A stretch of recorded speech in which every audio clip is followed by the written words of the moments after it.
This conference will now be recorded. We are. Good evening, one and all. Welcome to the Heber City Planning Commission meeting of this day, July 22nd, 2025. Call to order. To my left, we have Councilman Derek Sagowski, myself, Phil Jordan. We have Tori Broughton, and we have Robert Wilson. I do not believe we have anybody else online at this time from the Planning Commission. So we are your volunteer citizens in the Planning Commission this evening. With that, do I have anybody who would like to start us off with the Pledge of Allegiance? Sure, I'll do it. Please rise.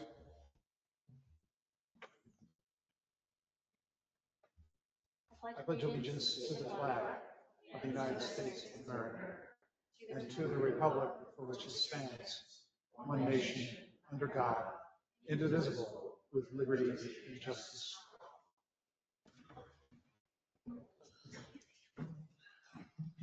Would anyone on the commission have a prayer or thought for this evening? Hearing none, we'll move on then. Any of us have any issues that we need to declare for potential conflict of interest with this evening's agenda? Hearing none, we'll move on. So we do not have a consent agenda this evening. We do have 3 action items, however. The first being a public hearing to amend fence heights of sports courts. And typically what we'll do is review that with staff. I believe it's a staff report. Jamie, are you covering that today? Correct. Jamie Barron, please kick us off. Okay. Thank you, Chairman. Yes, so some of the background here is that the city code enforcement officer received a complaint pertaining to a sports court that had some fencing 10 feet high. You can see it here. We visited with the property owner, and that property owner had really talked to the council about whether or not we should consider an amendment to our code. We discussed the idea that with sports courts, obviously you have sports equipment and balls that they're trying to maintain in, as well as potentially trying to protect other property owners, or balls just going over the fence and then dealing with dogs or other issues that may arise. And so it seemed, as we looked through essentially the rest of the town, we saw more sports courts with fences. These are some of the city parks or the county parks that you're looking at. Ultimately, the council discussed it and requested staff to bring this to the Planning Commission to do a city-sponsored amendment for sports courts. And so the question is whether or not we should amend it. We're having that public hearing. I'm going to go to, this is the red line. It's a pretty small one. It just says sports courts in all zones, so that way we're not, there's some in commercial, there's some, this would work for city or parks or other things. It says may have fencing or netting not to exceed 10 feet in height. Such fencing or netting shall be transparent and not extend beyond the area or extent of the sports court. So basically kind of saying wherever you are, that's what we'd allow. The council expressed some desire to maybe look at using the plastic or the coated chain link or something that was dark. I don't think they want like a bright green, bright lime green fence or anything of that nature, but so we could add some language in there if you feel that we need to add something that says needs to be dark in nature of color. I think they wanted it to be somewhat nicer, but obviously as you see right here, we have the school site, we have the parks, they're all just a bare chain link. And so we wanted to bring that for your consideration, hoping to hear your thoughts on the issue as well as the color. Again, this is just the proposed language at this point. And then staff is making a recommendation that with any changes that you might have after hearing the public, that you would forward a positive recommendation to the city council. So with that, happy to answer any questions that you might have or any that arise. But essentially the question is, should we allow for a taller 10-foot fence around sports courts? And I think, again, I think it's reasonable to understand that people want to maintain their sports equipment inside as well as protect their neighbors or have issues of balls or other equipment going over the fence. So with that, I will turn it back to you. Thank you, Jamie. Would the commission like to ask any specific questions at this time?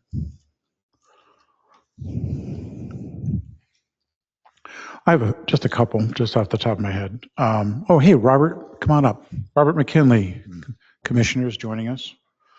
Robert, do you want to come next to me? I think his name might be here. Oh, you got it. Thanks. This is Commissioner Robert McKinley. Thank you. Jamie, just could you give us an idea of the sports that we're talking about in these sports courts?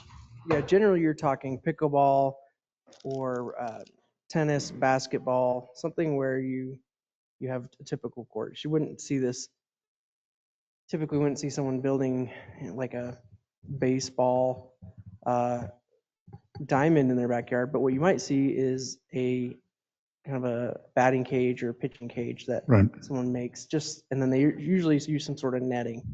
So again, it's very similar. That one kind of covers the top.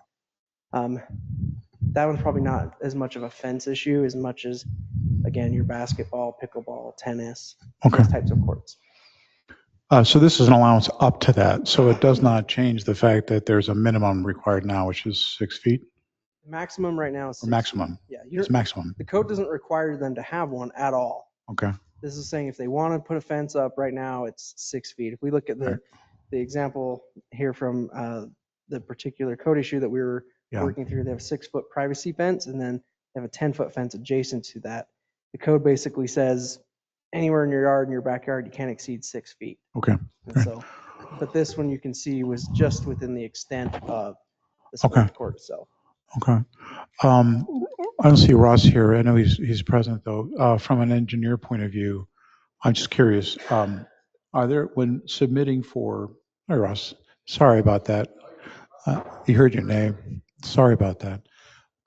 Just a really high level question, Ross, about how these fit into building permits in terms of, and you can answer if you want, but we're talking about fences around sports courts, and I was just curious to understand while we're looking at this, that you're happy with the compliance issue about safety, and because I'm not seeing, correct me if I'm wrong, Jamie, there's no requirement that it fits either a safety requirement in terms of how far the fence is away from play or the court per se. It just says wherever the court is, that's where the fence is. Yeah, so the intent basically is so that someone couldn't just, intent of that wording, someone could not fence in their entire backyard with a 10-foot fence and say, well, I got a sports I court. have a in my sports backyard. court. Okay. It's, Okay. well, okay, where is the, it's adjacent if it's reasonable? Okay. There's a bit of reasonableness, right, with that. Okay. As far as building permit goes, the building code says if you have a fence 7 feet or taller, it requires a permit Okay. for wind load. In this particular situation, we actually talked to the building department and they said, where it's chain link, there's no wind load. All right. And so he would not require a fence permit Right. for that, or a building permit for the footings. But if it was a solid fence, they would. Right. And that's where council said, we don't want to see any privacy fence over 6 feet. Okay. Got it. Very good. I think that's my question, Ross. Sorry about Yeah, that was how I understood it as well. As long as it was a transparent chain link type fence, there was no. people can see through it, so therefore it's not going to become some kind of privacy issue. Okay. I believe you're asking us for perhaps our opinion about color. Yeah, some of the council wanted to have, say it to be black or brown or some sort of dark, or maybe more earth tone type, kind of the dipped fence. Yeah. But again, I'm also seeing that in the city and some of the government agencies or others may just be using a regular chain link fence. Galvanized So, aluminum. yeah, just a typical. So that's something we'll have you guys weigh in on. But I would take public comment first. Yeah. And then you guys can kind of Yeah, I deliberate. appreciate that, Jamie. Yes, Robert. I just have one question, and that is, with the sports courts, if we change this, are there requirements that people need to come and get some kind of permission before they put in a sports court? My concern is that if I was a neighbor, I would want a fence because I'd rather have a taller fence than a bunch of balls in my yard all the time. But I worry about somebody just constructing something in their backyard and saying this is a sports court, but it really isn't. They just want a big fence. Is there some way to keep the abuse from happening? So that's going to be on a case by case scenario. We don't have No. a permitting process for this. That would be pretty intensive for that would require a lot of our staff to do something like that. We actually had a free fence permit back in 2016, I want to say it was either 2017 or 18, we got rid of that permit process because 90% of the people didn't get a permit, and 90% of the people did it the right way. So it was kind of one of those where we spent a lot of our time on helping people just get a plan that shows that it meets the code. When, as they explain it to us, they meet the code, and most of it's not an issue. So the city decided to do away with fence permits. And then the other thing is flat work doesn't require a building permit unless it was somehow tied to a foundation or significantly supporting a significant amount of weight. So generally, if someone wants to put a sports court in there or something, like if they put in a patio, it's just a patio, it's not a sports court, then we can have that conversation. Now, if someone stripes a basketball court and puts it up and then throws patio furniture on it, I mean, where do you draw that line? So I wouldn't recommend a permitting process for this. I think most people are not going to do this if they don't have some sort of sports court. Okay. So Just my thoughts, but My concern is that whatever we have, somebody will try and figure out a way around it if they want to do something. And I'm just wondering if there's any way we could put in a definition of a sports court or of something like that in order to stop that. And maybe we can, maybe we're just going to rely on everybody's good nature. we could put in a definition of a sports court if you'd like. okay. But in theory, given the way things are written right now, they could be doing that now. Yeah. And we there's don't see nothing that as an issue, right? There's nothing prohibiting them to do any of this. Yeah. So the issue that's before you is the fact that we have a height request that would otherwise not be allowed by the ordinance. Correct. Okay, cool. And then we'll opine to color after we have the public hearing. Any other questions from the commission? Okay, so could we toggle to the online Zoom or GoToMeeting so we can see who else is with us tonight? So I'll just review quickly the rules of our public hearing process, and that is that any of you are very welcome to come and give an opinion during any public hearing, and those online. We ask you to come forward to the podium and tell us your name. We do have a limit of 3 minutes for you to give us your opinions. It's super important that you do feel comfortable in expressing your opinion on any of these issues. We have 3 of these this evening, so I'll save you from hearing this speech 3 times.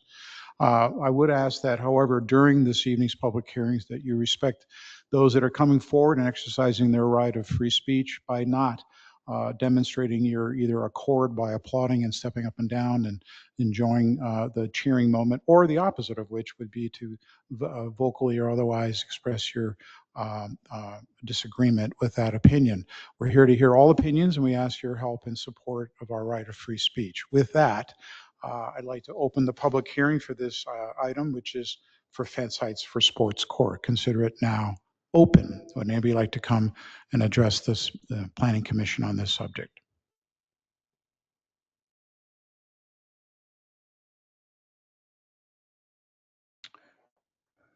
Abundant silence here in the chambers and online. Therefore, I'll consider the public hearing for sports courts to be closed. Thank you very much. Would the Planning Commission like to express an opinion about the color as we've been asked to express tonight? I'll express an opinion. Go I ahead. like the idea of dark colors.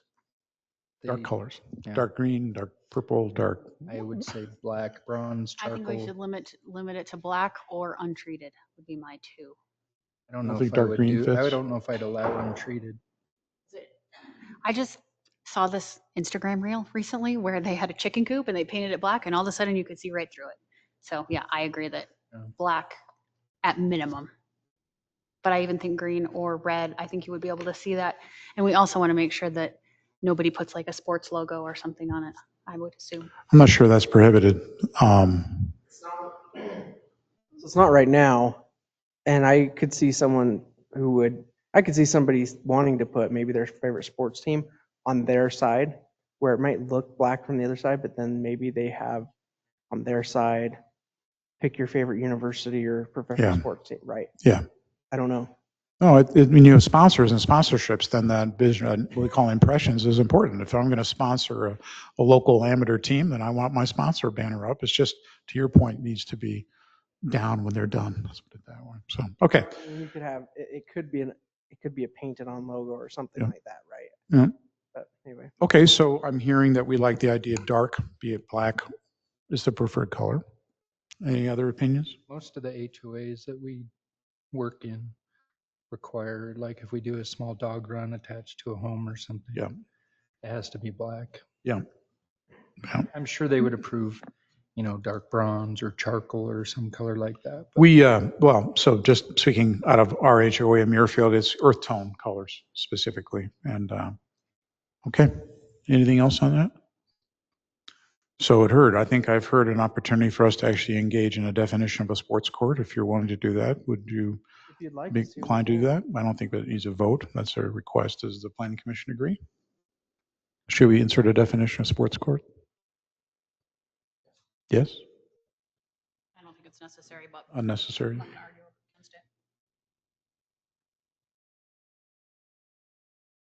Obvious, but Okay. it could close a loophole maybe. We would like to actually, given the polling here right now, I'd say we're going to leave it up to you and staff as to whether you think it's warranted. How's that sound? Okay, very good. All right, with that, are we closed on that item? Okay, moving on. We have the opportunity. Pardon me? You need a motion. Oh, do we know how to motion that? It is an action item, yes. Oh, Whether that we is, don't do action items on the evening we do a public hearing, but in this case, I think we can make exception.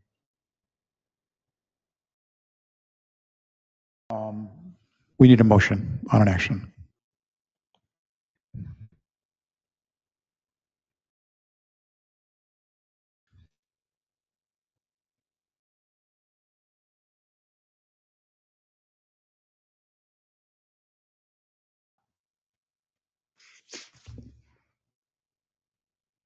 Buddy? It's on staff report, I think. I move to forward a positive recommendation of the sport court fencing text amendment as presented with the addition of specifying the color being black with the findings as presented in the conclusion of the staff report. Do I have a second? Second. We have a motion and a second. Do we have any discussion?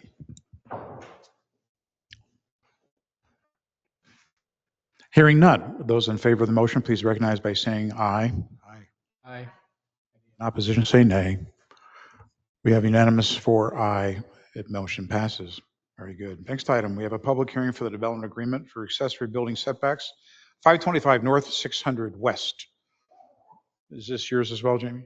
yep. So we have John and Charlotte Scheid with us. You guys are welcome to come sit up here if you'd like. They have the property at 500 North and 600 West. You can see on the screen here. When the high school came in to essentially the south and west, the high school was required to extend 500 North. And it wraps around to the southwest and connects to Midway Lane. At that time, some additional right-of-way was needed for that road. And the school district worked with the Scheids to get some of that property. The Scheids have, and this is kind of that, they're on this corner right here. This is the school. Since then, this ball field here, these the soccer field and the track fields have come up significantly in elevation. If you've been out there, you'll see that they've come up 5+ feet in terms of dirt and elevation. The Scheids are concerned about some of the impacts, as well as they have a need to store some additional equipment on their property. They own about 5 acres, and they use that for agricultural purposes. And some of that equipment is to service and maintain their property and run those agricultural. Jamie, sorry, uses. where's the subject property on this Right, map? right here. Very good, thank you. Yep. So with that, they have the need to, they're wanting to build essentially a barn. If we zoom in here, you'll see that they have a existing building, and they would like to add on to that building and go closer to the road instead of cutting into some of their agricultural areas. Part of that is also they would like to create a physical buffer between them and the future high school traffic, sports, all of the impacts that they're concerned about from the high school. In order to do that, based on the layout, and going to go to the layout, this is, if we look at the existing building here, the house would be in the back. They want to go up to 3 feet behind the right of way. Currently, our code only allows for 10 feet on an accessory building. The 10 feet would not allow them the space that they are seeking for their equipment, and so that is what they're requesting. It's kind of they're looking at doing, and I'll have them, let them speak to it. There's an existing building, they want to build another building next to it, and then essentially kind of build a roof structure over the top, kind of bridge it and create somewhat of a carport area or barn type area for them to park their equipment under.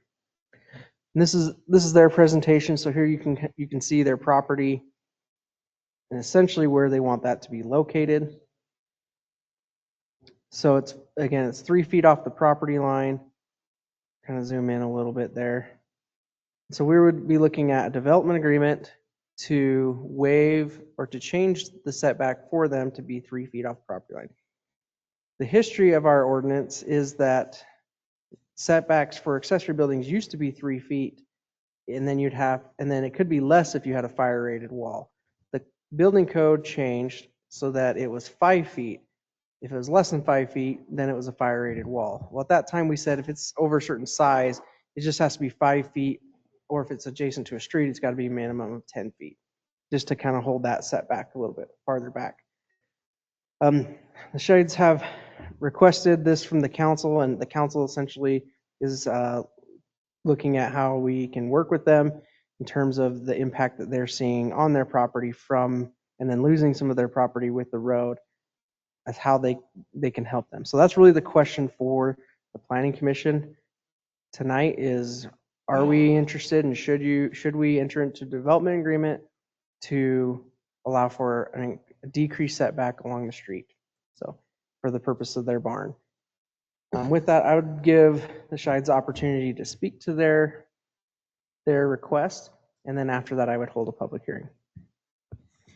Good evening. If you don't mind just introducing yourselves for the record, that'd be great. Yes, my name is John Scheid and my wife is Charlotte Scheid. We live at 525 North, 600 West. Our purpose in requesting the barn, like I said, is twofold. One is we have a need to store equipment that we don't have room for right now. And that existing shed that we have was really just a shed. It wasn't made for to be a barn type structure that doesn't have a door to access it. And so the reason why we want to come close to the road is because we want to be able to have a pull through in the center and the ability to turn from there towards the fence on the south side of the property, and be able to park our stuff in on that side of that pull through area as we once that's constructed. And without that ability, we would have to essentially probably tear down our existing shed and start over from scratch. The other thing that's the impact there, if you look to the back side of the yellow line there, basically that's on the west side, there's an angle that kind of cuts across near the street. That's where our water line for the irrigation water comes into our property. Amy, could you zoom in to this property for a little bit for us? Yeah, right in that, right there is where the water line comes in for our existing irrigation. And then, again, because the school has raised the property, I can stand on the ground and it's over the top of my head right now. The amount that they've raised it up across the street from us. So that's a significant impact, and we're just trying to have some privacy for our backyard area. And we don't want to cut into our existing agricultural area. And actually, by making the barn into our yard, that kind of turns part of the yard into the Got it. So this agricultural. is, in a sense, a byproduct of having the barn is you're getting screening, so your backyard area is more private. Correct, Continues to be private. correct. I understand. Okay. What's the height going to be at the peak?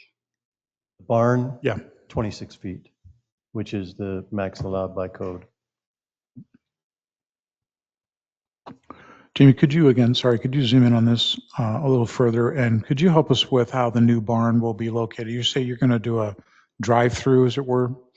Right, the drive-through would be on the west side, right there, Uh-huh. to be able to access it. There's going to be a new gate that when the school district puts the wall up, they're supposed to put a wall up along where that black line is. Basically, that's our existing fence line right now. Okay. And they're going to put a gate. Our gate is going to be just past where our water irrigation line comes in. Okay. And that will allow us to go into that part of the pasture and turn. So is this barn running in the same direction as that peak roof of that shed? Is that what I'm understanding? Correct. Okay. So it's a Right. companion building, Correct. larger obviously, but closer to the road. Okay. Okay.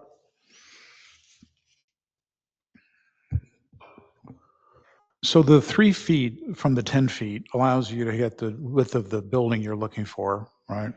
But Jimmy, you had mentioned that there'd still be services on the 3 feet. How do our services get impacted at all? So I was going to have Ross talk to this. The engineering provided the following comments. And so they basically indicated there was a water service approximately 83 feet east of the fence on the west side, and that it would be located 2 feet north of the fence. So I think there's some concern about maintaining access for us to get in to maintain that service.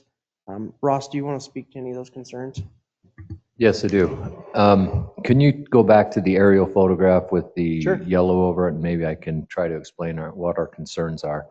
So let's be clear, we're not opposed to this. We just need to have some concessions, or we need some things taken care of, and some things need to have some attention. So it's our understanding that the school district is going to build either a concrete or a rock or a masonry wall where this fence is going. The meter for the water service is, and don't let me say anything wrong here, but It's currently on the south. it's on the east side. It will be on the east side of that building, right? Right where Correct. his It'll be- cursor's at? Right, it will be east of the building. Okay, so that water service is going to have to be on the other side of a stone fence. We are requesting that water service have a 10-foot offset to the front of that building. I don't know if we're calling it the front of the building. How about I say the east side of that building? Right. So that's one thing. So in other words, don't build the building within 10 feet of where that water service is going to cross under the fence. And then the other concern is because that's going to be a solid wall, we need some way to have access to that meter vault. And now that may require us to either have a gate through the fence, which I'm assuming is not possible because it's a masonry fence, or we need to have an easement through your property to get back to that meter vault. Right. Now, the way that we look at it, when the fence goes up, the driveway where it currently enters onto 500 North is pretty close to that intersection, and we're going to shut that one off because we just think it's too dangerous. We've seen too many people drive through that area right now, even as it is. Most of them never stop at the stop sign, and that may, people going north and south on 600 West. I saw a kid today almost get hit on an e-bike because a car come close to hitting him. He slowed down. He saw the e-bike, fortunately, But basically, that line is getting cut off, so what we're going to have is a walk-through gate there so that we can access to get our mail. There's an entrance onto the property on the other end of the driveway, Okay, can you kind of show that, where that's at? right there. Okay, yeah, I understand. Yeah, Okay, and so so- that will remain open. So that will be the access onto the property. Okay, and that's fine. We would just need, so the public works can get in there to that meter box, we need a 15-foot wide easement so that they can get there, because we don't want you or a future owner of that property to say, you can't come on our property. So we got to have some way to access that meter vault. Yeah, this would be if the city needs to go in and to service or replace that meter That's right. to be able to get the equipment in to do the work. Because the city owns the meter, but it serves your property. And so they're looking for the ability to basically drive in there with a piece of equipment, service that or replace it. And hopefully you can see why we're sticklers on this is because it's going to be the vault, the meter vault is going to be on the other side of a 6-foot concrete wall. We have no access to it. So as long as you guys are willing to grant some sort of an easement for us to get back there to it, it's not an issue. I don't really see an issue accessing the property to service that vault. Yeah, my issue is the actual easement. So is it a very specific easement? You can do that however you want. You could do a blanket easement if you wanted to, or you could do a 15-foot described by meets and bounds, by bearings and distances on where you want us to be able to get to the meter vault. You could do it how you would like to do that. It can be pretty specific to say that. Can be it's for this specific or purpose. general. It's up It to wouldn't you. be, it would not be a general easement for the public. It would be an easement for the city to maintain infrastructure. Yeah, this is just for public works to get back there and get a truck back there, lift a meter out, whatever, maybe a backhoe back there to get to the meter vault. But again, it would just be for public works. It's not for the general public. Would this, Is just, there like- any possibility of moving the meter? Is there any room on the other side of the fence? My understanding, and these guys can correct me if I'm wrong, and I wasn't here, but it's my understanding you negotiated with the school district to have that fence literally right on the back of the curb.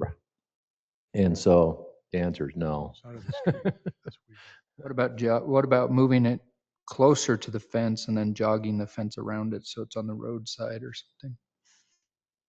And then jogging the fence Jogging so the that the fence? meter is on the The meter's on roadside. the roadside. I mean, But that, get it as close to that the, is an option. You're talking about it sounds like I'm envisioning in my mind a pretty hefty wall that would have a big jog in it. That's something you could work out with the school district if you'd like. But if that's the case, then we wouldn't need access through your property if that solves the problem. So this needs to be underground? The meter is underground, yes, yes. So it's about 5 feet deep is about the approximate depth of the meter. So it doesn't freeze. And you were saying that you want the meter where in the yard? Okay, so all I'm trying to say is we can't put the meter over in the road. No, I understand that, but in the yard, Oh, it just has to be on the other side of the fence in your property somewhere because it can't go out on the road.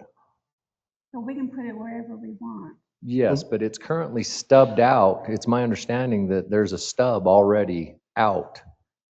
And I believe Mr.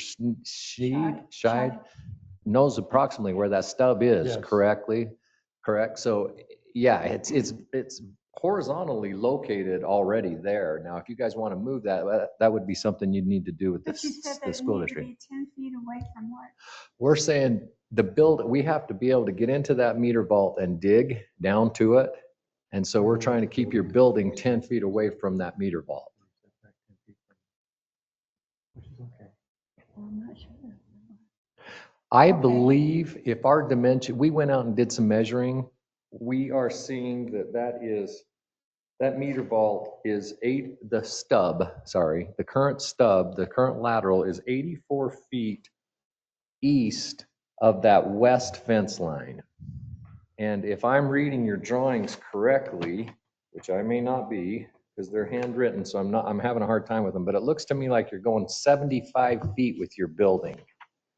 So Not the whole building, but on the On that south side. side, yes. So we're saying, our measurements are saying that that water line is down here 84 feet away from that fence line. And your building's gonna come down here 75, so you're darn close. So you So maybe- if we do the you delta, maybe need to shorten your building by a foot. right, you're 1 foot off is what I'm hearing. Right. Or when the school district moves the meter onto the property, if they moved it. Slid it maybe, you could work little bit, something out like that with yeah. them. That's true. It could be slid just a hair. Okay, we can do that. So the point is we just need access is all we're trying to say. Not opposed to what you're doing. Want you to do it, want you guys to be happy, but definitely need the access. Yeah, So we understand that. Why is the school district putting a fence? Is it for sound abatement or for traffic purposes? Is that something you guys worked with them on, or how Yes. did that come about? Okay. We are not clear on where that We're stems trying to from. understand how the school district has a fence right on your property line, on the opposite side of the road from the school. So- Well, the school district, we technically used to own to the center of that road, We own the road, and so the we school, gave that property up to them. so the school Gotcha. district agreed to put a fence like they have around the other high school. I see. Okay, so it's actually protecting you from Correct. traffic on a road that was yours, now not Correct. yours. and I think, don't let me put words in your mouth, but I think your hope was that that was going to be the barrier between you and the school. And then they started raising those fields up and you Exactly. started Yeah. wait, Exactly. that fence isn't high enough. Which How I think high that is the was kinda fence? what happened there. How high is the fence you agreed to with the school district? The school district is only going to put a 6-foot fence up. Right, okay. And, you know, if I'm standing, if my head is at the floor level, basically, and I'm looking at across the property, You can. Your you can see head. everything. is basically where how much they've raised that property just across the road now from us. Okay. So if you're standing on the school property, the fence isn't, you probably don't even notice Exactly, it. it's not, the fence is not not doing going to do anything. what we had anticipated it would. How does it relate to the road? Is it 6 feet, will the fence be 6 feet above the road, or is the road raised as well? The road's not in yet, The so we road's don't know not in yet. exactly what they're going to do with that yet. Generally, I think from what I've seen is you'll have the road, the curb and gutter. The bottom of the fence will start at the back of that curb essentially. Yeah. So it'll go up 6 feet, but on the south side, they've built and bermed up. So they're Yeah. going to drive up. I don't think they're accessing the property from, Accessing from that the- road, No, no. they're not But accessing the that. field is up, the elevations of the Jim, you playing have a field. picture. Right, the playing fields are, right, but they're not driving up that hill. You No. have a picture of the mound of yeah, dirt that's let me- right across from us. It is, that's what the intention, yeah, I got it, yeah. There's no access. There's essentially the sidewalk here, and then Until you get to that parking lot. Yeah, that slope goes up in this corner to that field. So, but yeah, let me show you the mounding. Yeah, they're gonna probably do a berm that rolls right down to the sidewalk.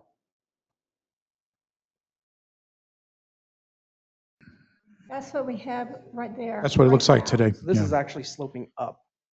Uh, The whole thing is going up about it's 6 feet up. right now. And they have That's what that not, big mound of dirt is? So actually, the big there's- mound of dirt is sitting on top of that. That mound won't be there after they're done. Yeah. So what you're seeing from the bottom of this picture up is this is essentially a hill. Yeah, And then you have a flat spot where they've mounted that dirt. got it, okay.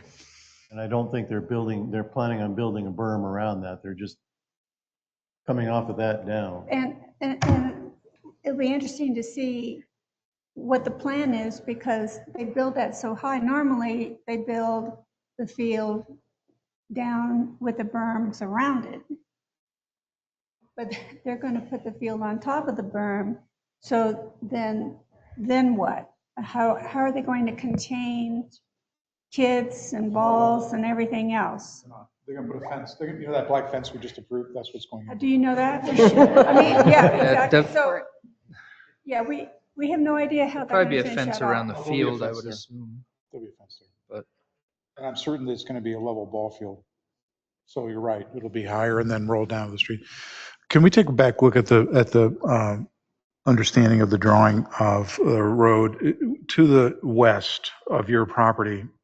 And this is, I guess, Ross, is a question for you in terms of this decision to put a building within 3 feet. What's the future of services further to the west on that north side of the road being fed by? You're talking about this road, the one that goes around the school? No, go back to their sketch on their building for a minute with the yellow outline. Yeah, I think that aerial photo is the best thing you got there.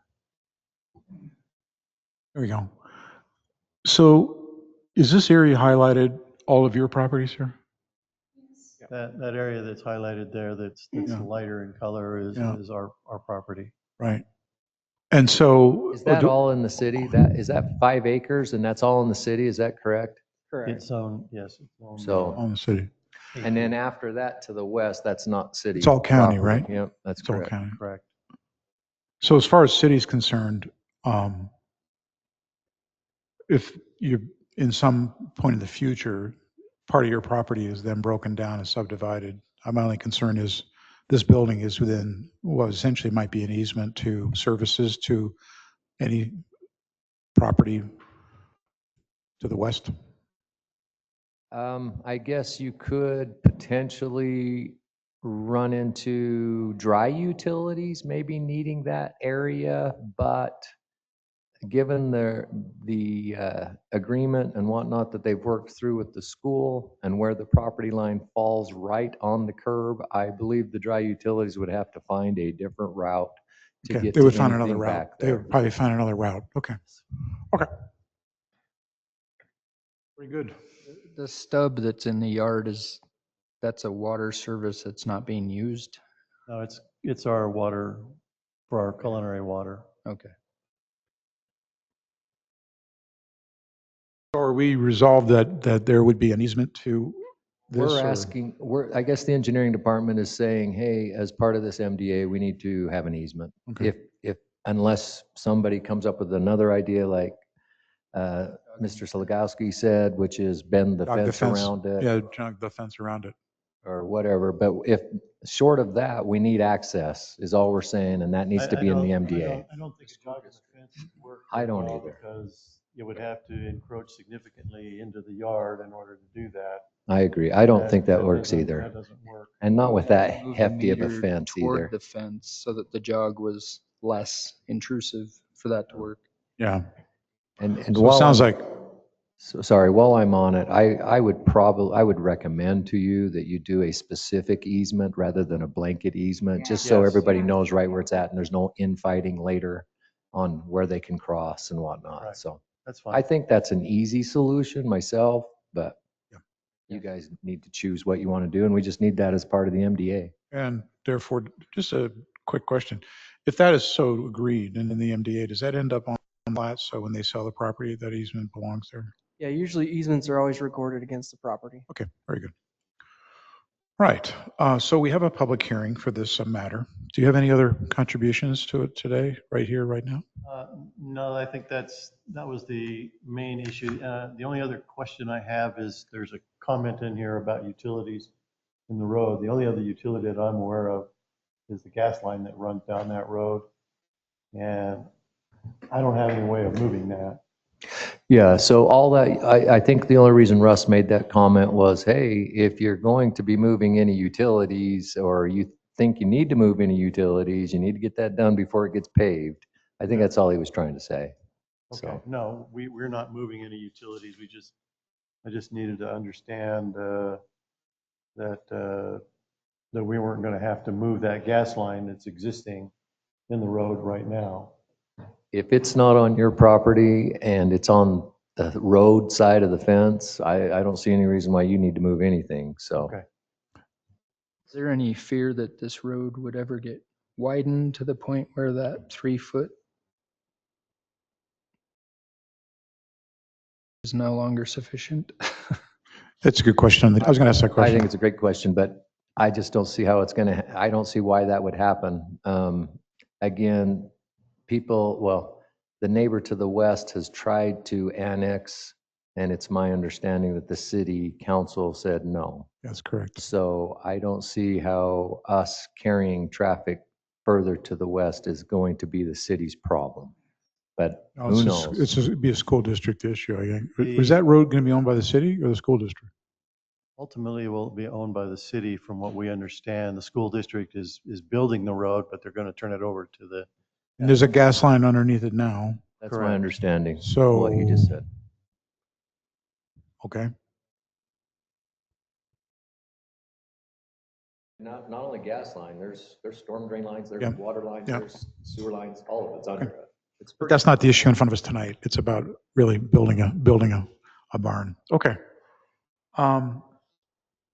I think what we should do is open the public meeting and go through that. And then if the commission has more questions, we can go from that. This is an action item tonight? Okay, very good. I want you to stay there because there might be some questions. So you're comfortable, right? Thanks. Very good.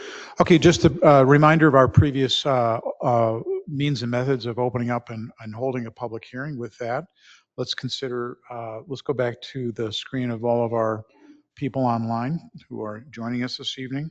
And let's go ahead and open up the public hearing for the development agreement of accessory building setbacks at 525 North and 600 West. It is now hereby open for any public comment.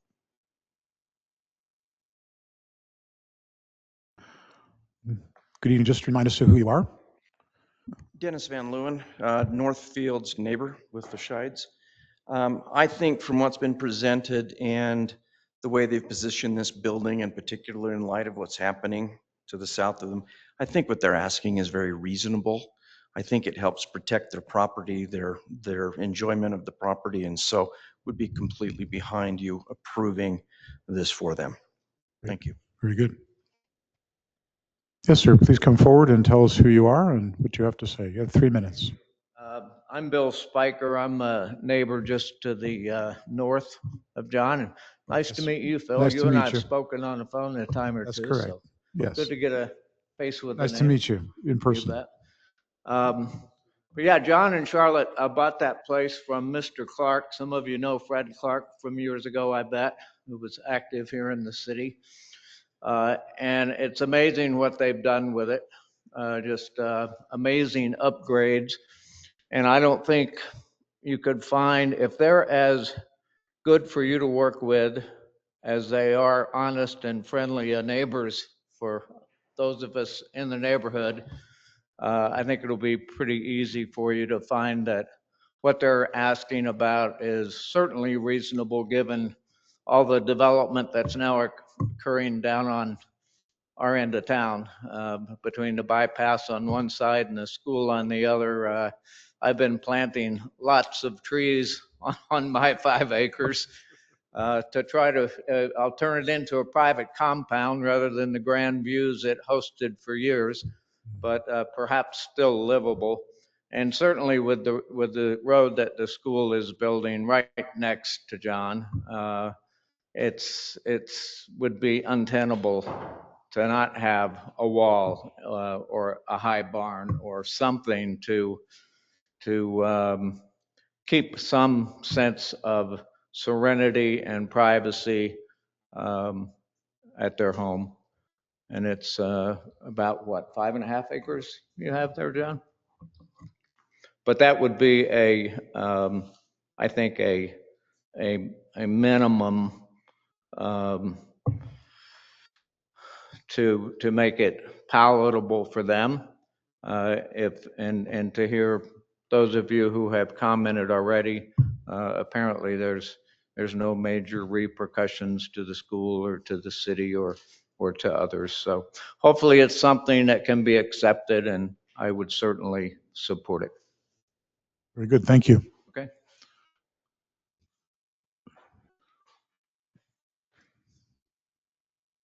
Anybody online would like to make a comment to this? Very good. Anybody here? Awesome. This hereby close the public hearing. We're open to the commission to ask any more questions or to consider a motion.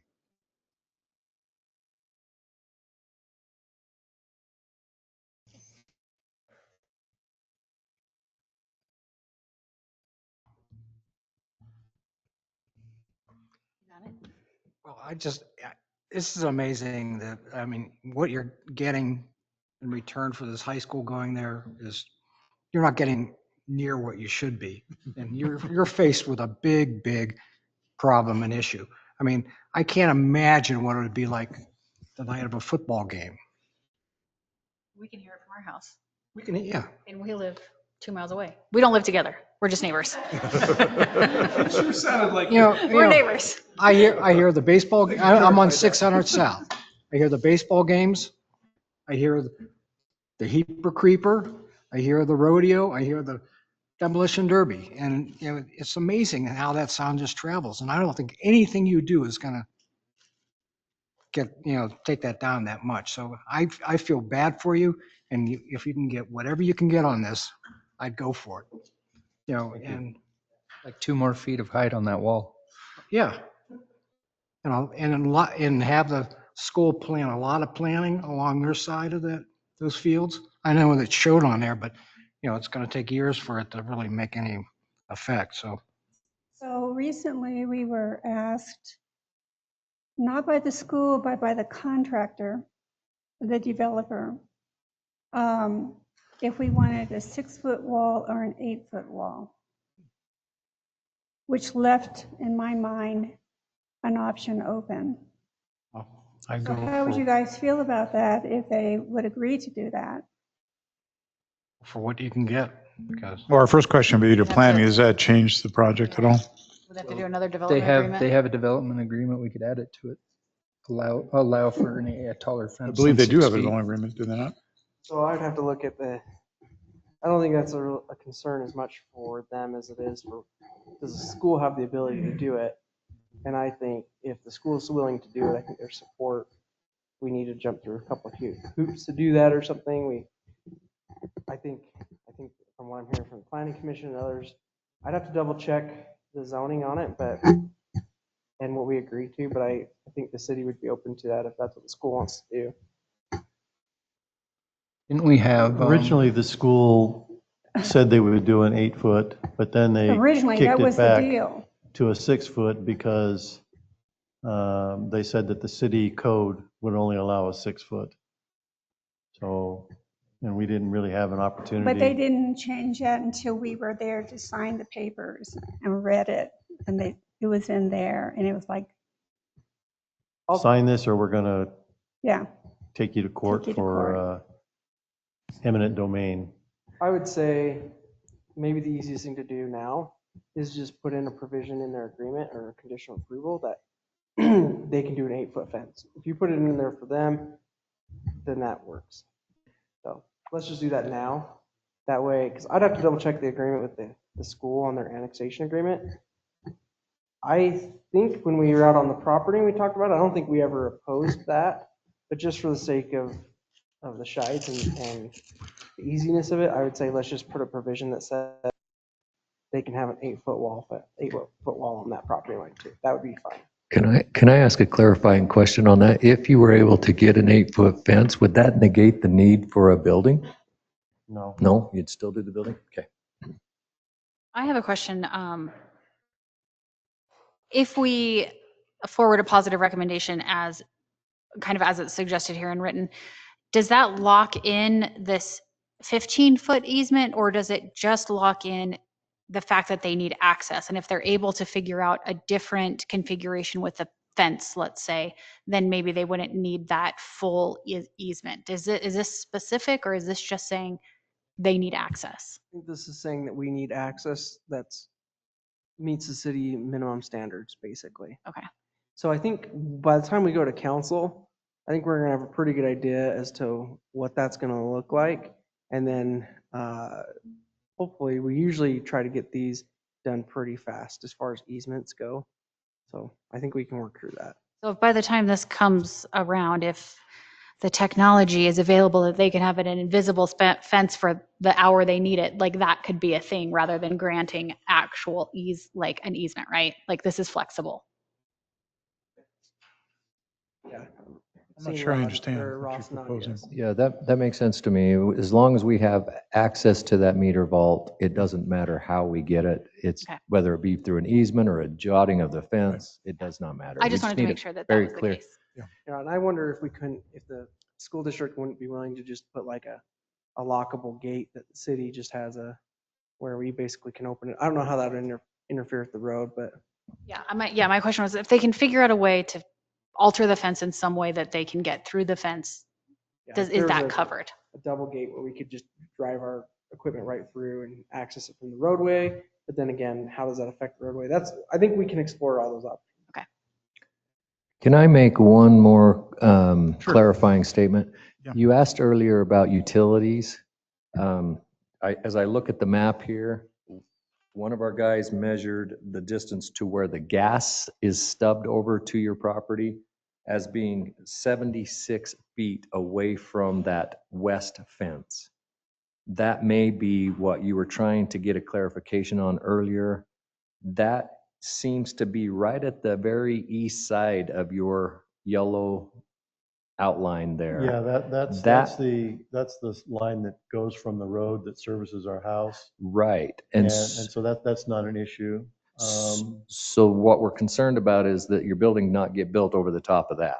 Oh, no. So It if, won't. so if it needs to slide to the east, then that needs to get done before the asphalt goes down. So that was the concern that was being brought about there. No, if we needed to move the gas line at all, it would be done on the yard side, not on the street side. And Ross and Jamie, to your concern though, this barn is still subject to a building permit, correct? Correct. That's correct. And there'll be blue stake and blah, blah, blah. Correct. So Tori, was your concern locking them into the 15-foot width? So you'd rather not have that verbiage in that comment? Yeah, I probably would just specify appropriate necessary access rather than locking into the Yeah. 15.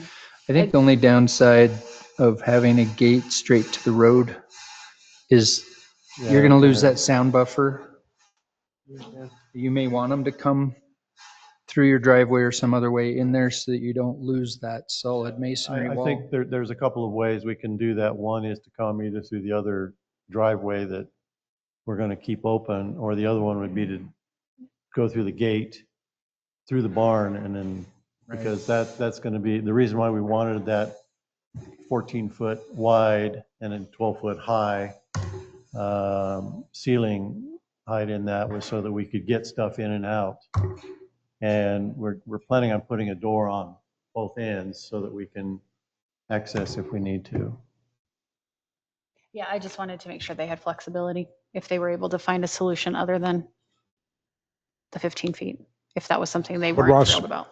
Ross, this was stated as 15-foot access for your access purposes. So the motion would have to be something that Ross is comfortable with if you're removing the 15-foot requirement. So, yeah, access to the meter vault somehow, if it's done by a gate, that's fine. We just have to have 15 feet to get to it. I think the 15 feet allows for one of our trucks to get in there with a new meter and Yeah, if go that gate down on were the ground 15 feet and wide, do that our would work. business. So it's more than just somebody going in. It's more than somebody going in and reading the meter. It's actually being able to service and perhaps And pick replace it the up meter. if it freezes. That's important for you to know, right? So as long as we've got a 15-foot way to get to that meter, we're fine. If it goes through a gate, that's fine. If it goes through the property, that's fine. I don't want to lock them into 15 feet adjacent to the fence line along the property if maybe they decide, we're just going to cut a hole in the fence and give you 15 feet that goes straight in, right? That's, because I think that's quite different. That's So totally I just didn't fine. want to lock them into that if there was another solution that still gave them 15 feet access. If I'm reading what's reading, I don't believe it. I think that's what's said here. Okay. Yeah, this isn't, you're not adding a easement line to the plat or anything.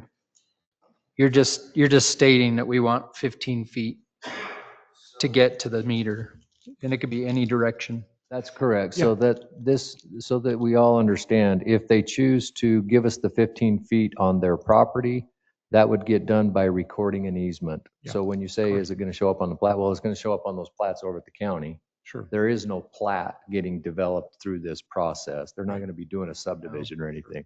Right. But it would show up on the property Recorded and plats then it over at would the be on county. there, yeah. And just, any of your future owners would need to know that when they're buying the Right. property, that they can't put a gate and lock in there, as it were. Okay. Thanks for clarifying that for me. Yeah, I think so. When a contractor offers to do something for me, it usually means they want some money. So I'd be careful about 6 foot becoming 8 foot without you getting a bill. Just off the top of my head. Right. Make sure the school For us, district's it's paying. worth exploring. Oh, yeah. I'm just saying, the school district is paying the bill. The contractor might give you the bill. And we would have to, we understand that. Okay. We'll take care of that. Right. Make sure that we're not doing something That's all. stupid. But if we have the ability to do that, that would be great. Should we add this to this particular? Didn't we do 8 foot on the auto spa? The first one? So 8 foot is allowed, an 8 foot fence or wall is permitted in commercial zones. And then where residential abuts commercial, they can also do 8 feet. I believe the school zone ag. So with that, I would just put it in as part of your recommendation. Right, because it's still a city road. Yeah, I would just put in there, says that we include a provision that allows them to do an 8 foot wall, permits them a fence or wall height of 8 feet along 500 north. Very good. I think we're ready for a motion. Oh, sorry, ma'am. We're not open for public comment, but we did have a public hearing.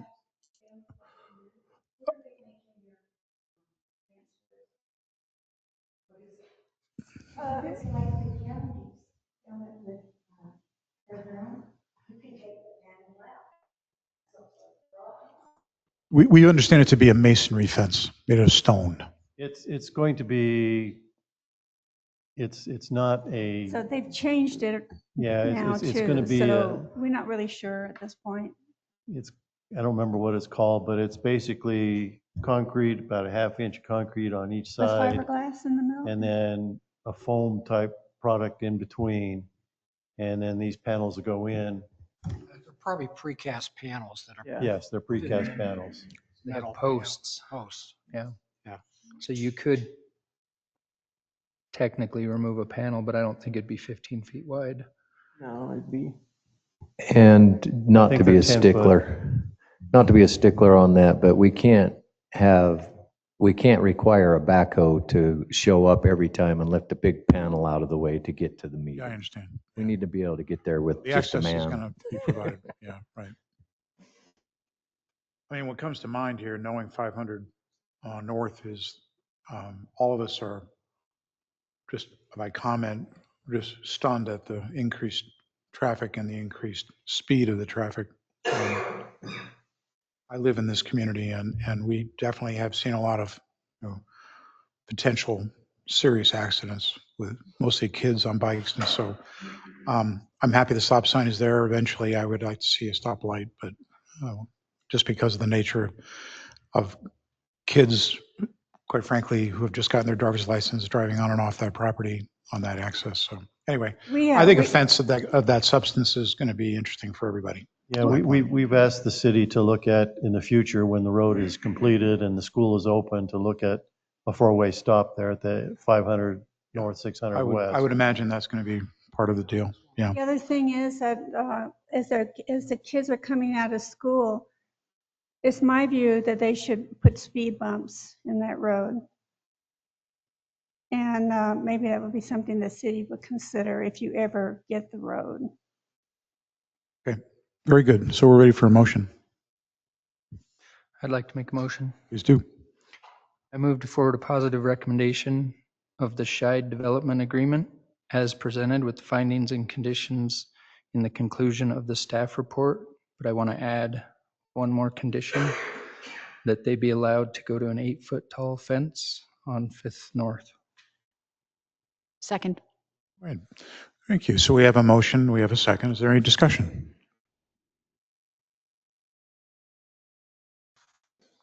Hearing none. All those in favor of the motion, please recognize by saying aye. Aye. Any in opposition, say nay. Unanimous. It's our recommendation. It's not our decision. Thank you so Thank you much. so much. Appreciate it. Thank you.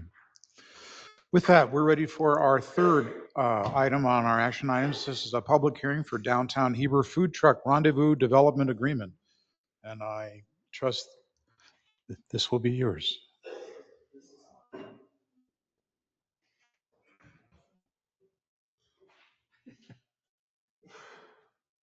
Just give me 1 second to get this up.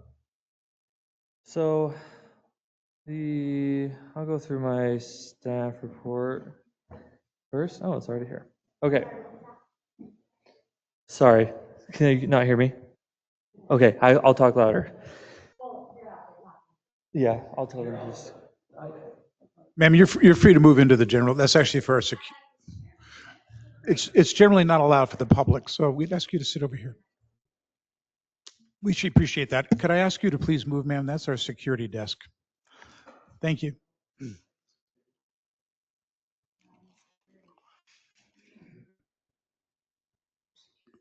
Okay. So just gonna jump into my staff report here. The applicant is Matt Hansen. He's requesting a development agreement to facilitate the construction of a food truck court located at 89 West, 100 South. It's the currently vacant lot right there on the corner, Midway Lane. This food truck court would consist of approximately 8 food trucks, a small parking lot, temporary bathroom facilities, and a seating area for patrons. The applicant intends for this to be a temporary use, 2 to 5 years, until the site can be redeveloped. Staff recommends a positive recommendation for the proposed development agreement. Let me pull up the map just so we can see, get an idea of what we're talking about. It's a large file, so it may take a minute to load. But essentially, a development agreement is required for this property because a food truck court, as is being requested, would not be permitted in the C3 zone. Food trucks are required to be attached to, not physically attached, but in conjunction with a brick and mortar business or building. So such as our food trucks that we have here at the City Hall Food Truck Court, they are permitted to use our restroom facilities and such. So this is the layout. Where's my zoom? Here we go.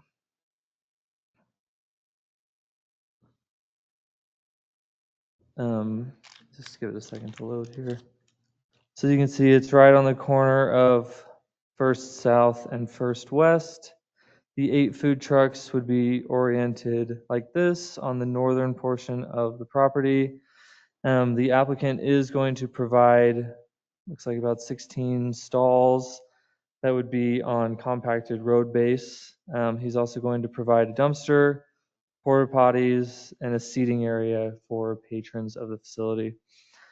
So that's the overview. It's fairly simple, the concept, but it would require quite a few pieces of code to be, it would require some significant work on the MDA, just with different pieces of code that would be applicable to this property. So I kind of assembled all the comments here. I know Ross will have a decent amount to say about this, so I'll go through planning's comments really quickly, and then I'll let Ross talk about engineering comments. But like I stated, mobile food vendors are required to be located at a brick and mortar business location, so there need to be a waiver of this. Planning is recommending that all lighting requirements should be met, so all dark sky policies, we would expect those to be met. Landscaping, the absence of any landscaping, bare ground dirt is prohibited, so this would need to be addressed in the MDA if they're not planning on doing any landscaping. Other landscaping requirements regarding commercial businesses, and then street tree planting requirement. These are all things that would need to be addressed in the MDA. Food truck court should be added as a permitted use for this property as per the MDA. Off-street parking and loading, parking requirements also would need to be required for the MDA because the code doesn't particularly have a parking requirement for food trucks. So that's why we're in an interesting situation. I'll let Jamie chime in if he has any comments, but there's some things that would need to be addressed here. Do you have something? Yeah, and additionally, when we see development in commercial zones, the parking is required to be hard surface, so asphalt or concrete. he's proposing that it be gravel. Thank you. Yeah, so those are the big ticket items for planning. And then I'll let Ross talk about the engineering's comments and what they've got, their concerns. Okay, so as you all know, our job in the engineering department is to uphold the ordinances and standards and specifications that the city has passed. There's several issues here that are not possible to uphold. Given the temporary nature of this situation, we are leaning toward the commission and the council to say, yeah, you don't need to enforce that particular ordinance in this MDA. So specifically, as you all know, that particular intersection is currently failing from an operations standpoint. Traffic is already backing up from Main Street down 100 South into that intersection. On an hourly basis, that's happening. So there is a significant traffic impact that's going to occur, and we would charge a traffic impact fee. The applicant is stating this is just a temporary thing. So with regard to all of these issues that I'm going to bring up, we would highly recommend that you define what temporary means. If you're willing to bypass some of these things that we need to do. So we would require a traffic impact fee, but if you want us to not do that, that's your prerogative. They have a water and sewer credit as though there was one ERU on the property. It is not possible to determine, as we look at it, it is not possible to determine how much water is actually going to be used on this property. Typically, as you know, we would charge an impact fee for the water use. And again, they already have one ERU credit. Now, are they going to be using 5 ERUs worth of water, or will they stay under that one ERU? We are not able to determine that from what has been submitted to us. In that particular situation, something needs to be done to evaluate that would be not typical. We would need to evaluate what their water use is after the fact by using meters. We're going to be able to determine how much water is being used. So in other words, we're not able to charge an impact fee for that because we just don't know how much water they're going to be using up front, which is what we usually typically do. Again, another waiver would need to be given by the commission. Going back to something Jamie just pointed out, the gravel driveway and gravel parking area. In my discussions with Kurt Davis in the building office, they have to have some sort of an ADA access that goes from the parking lot over to the temporary restrooms and to the food court area. And I'm not sure how they're going to handle that, but it is an issue that needs to be addressed. Typically, we require that the stormwater be handled and designed according to the city's stormwater design manual. In this case, being a temporary facility, it needs to be waived by you guys. We need something saying, okay, city engineer, you don't need to hold them to the stormwater design manual because there's several things in there that need to be addressed and taken care of. But again, you may want to waive that because it's a temporary situation. I don't know. Street improvements, typically a commercial development requires widened asphalt, curb, gutter, and sidewalk improvements along the adjoining streets. We would have to have you waive those requirements as well, being a temporary situation. And then the last thing is, if this were a real commercial development that was permanent, we would require that proper road dedication, land dedication be given for the 2 streets that it's adjoining. And we don't have any survey or any type of information to do anything like that. So we would also ask that you kind of address that issue and say, hey, because this is temporary, we don't need these things. So summarizing, we're looking for guidance and saying, hey, we're waiving this, this, this, and this because it's temporary.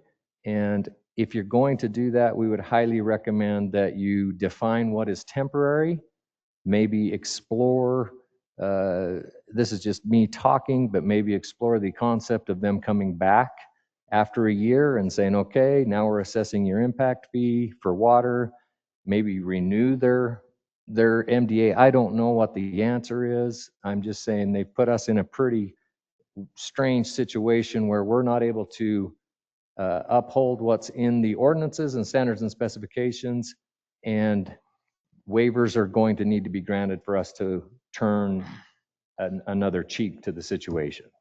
So that's where engineering's at. Okay. Why don't we begin with some of our questions? This is going to have a public hearing, so let's keep our comments to specifically the application, and then we'll come back after the hearing to express any concerns, as it were, or opinions. Let's just keep it to the facts before we do the public hearing. I have a comment. I think this kind of goes back to the last people we met with here. Fencing between this property and the residents next door to it. Because food trucks oftentimes use generators and cause noise, and it might be good to have a masonry wall between this lot and the adjacent homeowners. I see Councilman Johnson has joined us. Thank you. Presumably you're wearing your Atwell engineering hat, and are you representing the applicant today?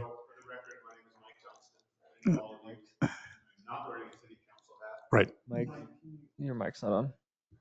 For the record, my name is Michael Johnston. I work for Atwell. I'm a civil engineer. Right. There you go. Matt Hansen is a good friend of mine. I'm not representing the city council, and anything I say tonight is not representing the council. I am recused from this project on the council, so I don't vote for this. I'm not an applicant. I'm assisting the applicant, so we can have a robust discussion. You can treat me as well or as poorly as you treat any other engineer, and I will never hold it against you. Do not give me any special favors. Beware. The staff certainly does not, and I appreciate that. So let it be known and recorded. Thank you, Mr. Johnston. Well, first of all, Derek, there's power to this site already, and there will be no generators. That's in the report in my submittal. So there is no noise of generators. They will all have. So I think you've read all this. I don't know if I need to go through it again. They will all be hooked up. They won't be connected to water, but food trucks fill up their tanks when they need water. And so I've asked all the food trucks that are around, how big is your tank? And they're generally 30 gallons. Mm-hmm. And that'll last them for a couple days. Now you run about 10 to 15 gallons a day.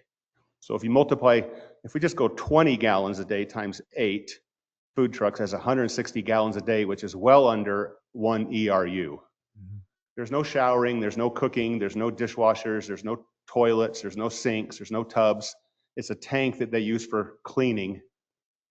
They don't even use it for cooking generally because everything's already prepped off-site usually. Mike, isn't that true that's used for hand washing? Hand washing, yes. Specifically, right, for food. There will be a water source here. There is a water source with a current meter that's already by Public Works. They've already said yes, that is the current meter. So they would be filling their tanks with a hose when needed. They would also be emptying their gray water tanks with a connection to a central RV type dump. But again, this is not even black water. This is gray water. It's not toilet water. So it's just the sink water. And that there will be a grease trap just in case. And that would be per city requirements. So In the RV dump. in the RV You're dump. discussing. So just like you have at Smith's. I mean, that's where they dump now. They'll go to Smith's and dump it. We don't get any of that. There are, I guess Ross is right, and I appreciate him bringing all those things up because we do need waivers. If there was a building on this site still, then we wouldn't be here because all the food trucks can just go get a permit from planning and be done. That's how these food trucks operate here on our site. That's how the food truck court operated at the south end of town before they got kicked off because they're going to redevelop that corner property at the far end of town. There was no site plan. There were no impact fees. There were no street improvements. None of that applies to food trucks that operate in town, except in this special funny dog case. They want to put 8 food trucks on a piece of property temporarily until, I'll just tell you, until the other properties around there become available for purchase. And because it's a corner, and redevelopment in downtown is really needing to have aggregating parcels together. So you're aware, it's public record that the city just bought the Wave property for this very reason, to start aggregating parcels. Matt Hansen and a partner own this and want to wait until this block can be redeveloped. So in the meantime, they're looking for a temporary use. They're hoping it is no more than 4 or 5 years. As soon as something's ready to go, they're on board. So Mike, what is, and others could help, what is the current city's definition of a temporary and the limit by which? The city needs to define that in this MDA. Okay. So it's not currently a point of record that a temporary permit has an outside limit to it? I don't know if temporary is defined, but we need to define it in the MDA. And Mike, and maybe what you could do here is, while it's not defined, you did, in your application, you did suggest how many years, right? Didn't you say like 3 to 5, if I'm not mistaken, as the temporary use? 5 years is our request of a MDA that would last 5 years and then sunset. Yeah, there's a definition of temporary. There's one in the building code and planning, and essentially it's 6 months. However, I think what we're really talking about here is a sunset provision of saying, we're going to allow you this use within this agreement for X amount of years, after which it basically is no longer permitted. You'd have to renegotiate with the city if you wanted to continue that. At some point, there will be a building built on this corner. It's at least 3 stories. It could be 4. At that point, all impact fees will be paid, all water, it'll be a much different project, a real project. And every engineering requirement of the city would have to be met when that site is actually developed. This is a temporary use request. I'm sorry, Matt Hansen is on a vacation with his family in the wilderness. They're camping, and there's no way for him to call in, or he would be here. He has his food truck and he's with. Yeah. So all that will happen. And I will tell you very clearly, if they have to pay impact fees or they have to do more than minimal ADA paving, it doesn't make any sense financially. 0 cents.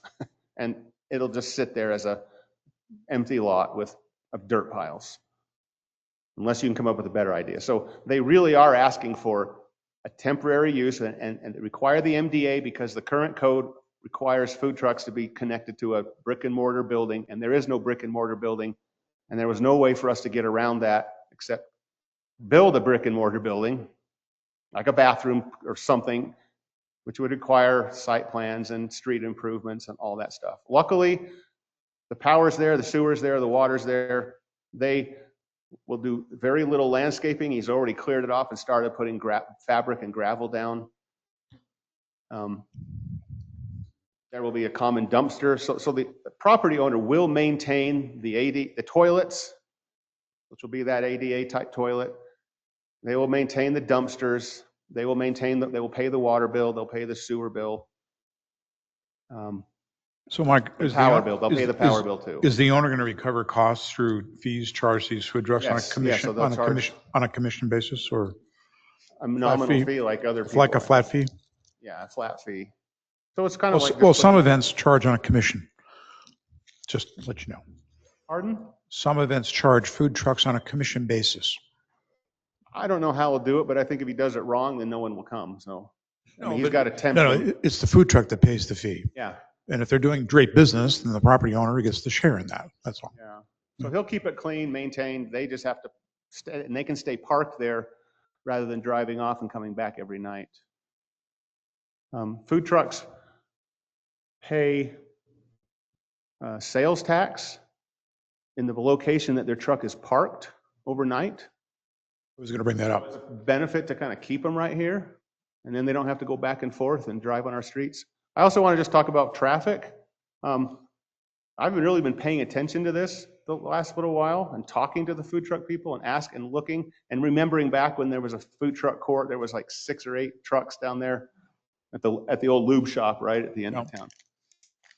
I don't think food trucks really generate extra traffic. People don't get in their house and drive to the food truck for dinner and drive home. They generally see it and stop, or they walk over there for lunch. Much of the traffic is bypass, or what do you call it? It's the same trip traffic. It's already going somewhere and they just stop and grab something from the food truck. Most of the traffic's going to be what's already coming through town or people that are already just driving by. So it's a good spot on Midway Lane. I know the city council is already directed engineering to move forward with a redevelopment plan for all of 100 West. So that's already in the works. I suspect it'll be done before 5 years is up. Curb, gutter, sidewalk, trail, lighting, that's all kind of coming. Sure hope so. Yeah.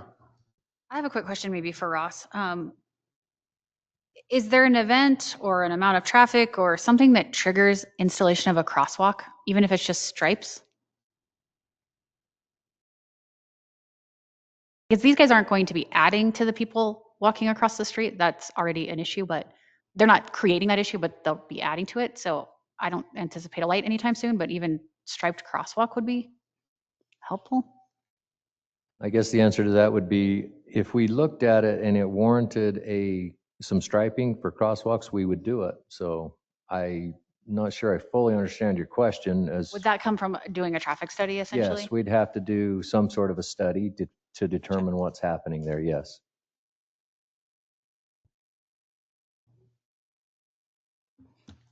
I have a few more questions, but maybe we Let's want go to ahead. wait until after Let's, public comment. anything else, Mike, you want to offer? No, just really here to answer questions. Okay. Again, we have big events. Food trucks come to the park. We create thousands and thousands of people. Yeah. But we don't charge them impact fees or any special fees. We see that as a benefit, and I personally see this as a benefit to keep people downtown. We put a nice water feature out here that people come to. That's attracting people downtown.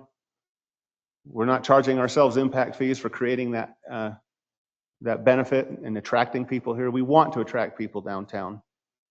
So there are 16 parking spaces. I think it'll rarely be filled. I remember the one on the south end of town. I'd go there for dinner, stop there, and there might be 6 or 8 cars, and there was 8 food trucks. So I think the traffic, it feels like, I don't have any real good data. The only data I could find was 2010 in Oregon. So they talked about 8 trucks would have calculated 84 vehicle trips at the peak, which was lunchtime. So it's not the traffic peak, it's a different peak hour.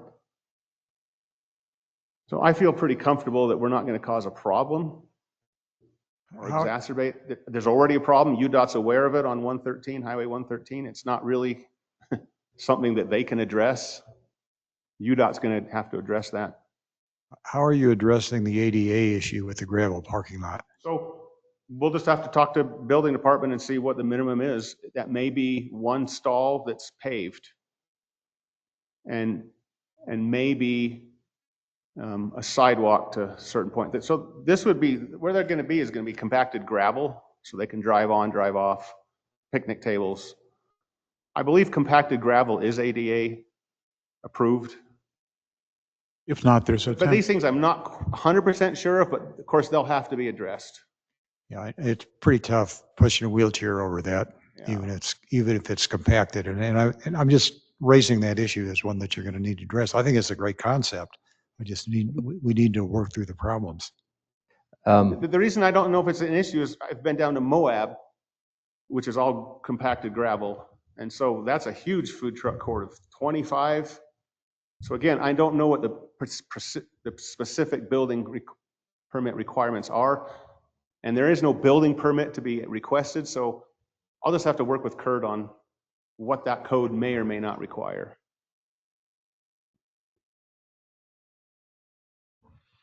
there's a lot of exceptions on the fact that most of the regulations are based on event permits, right? For a lot of gravel, Yeah.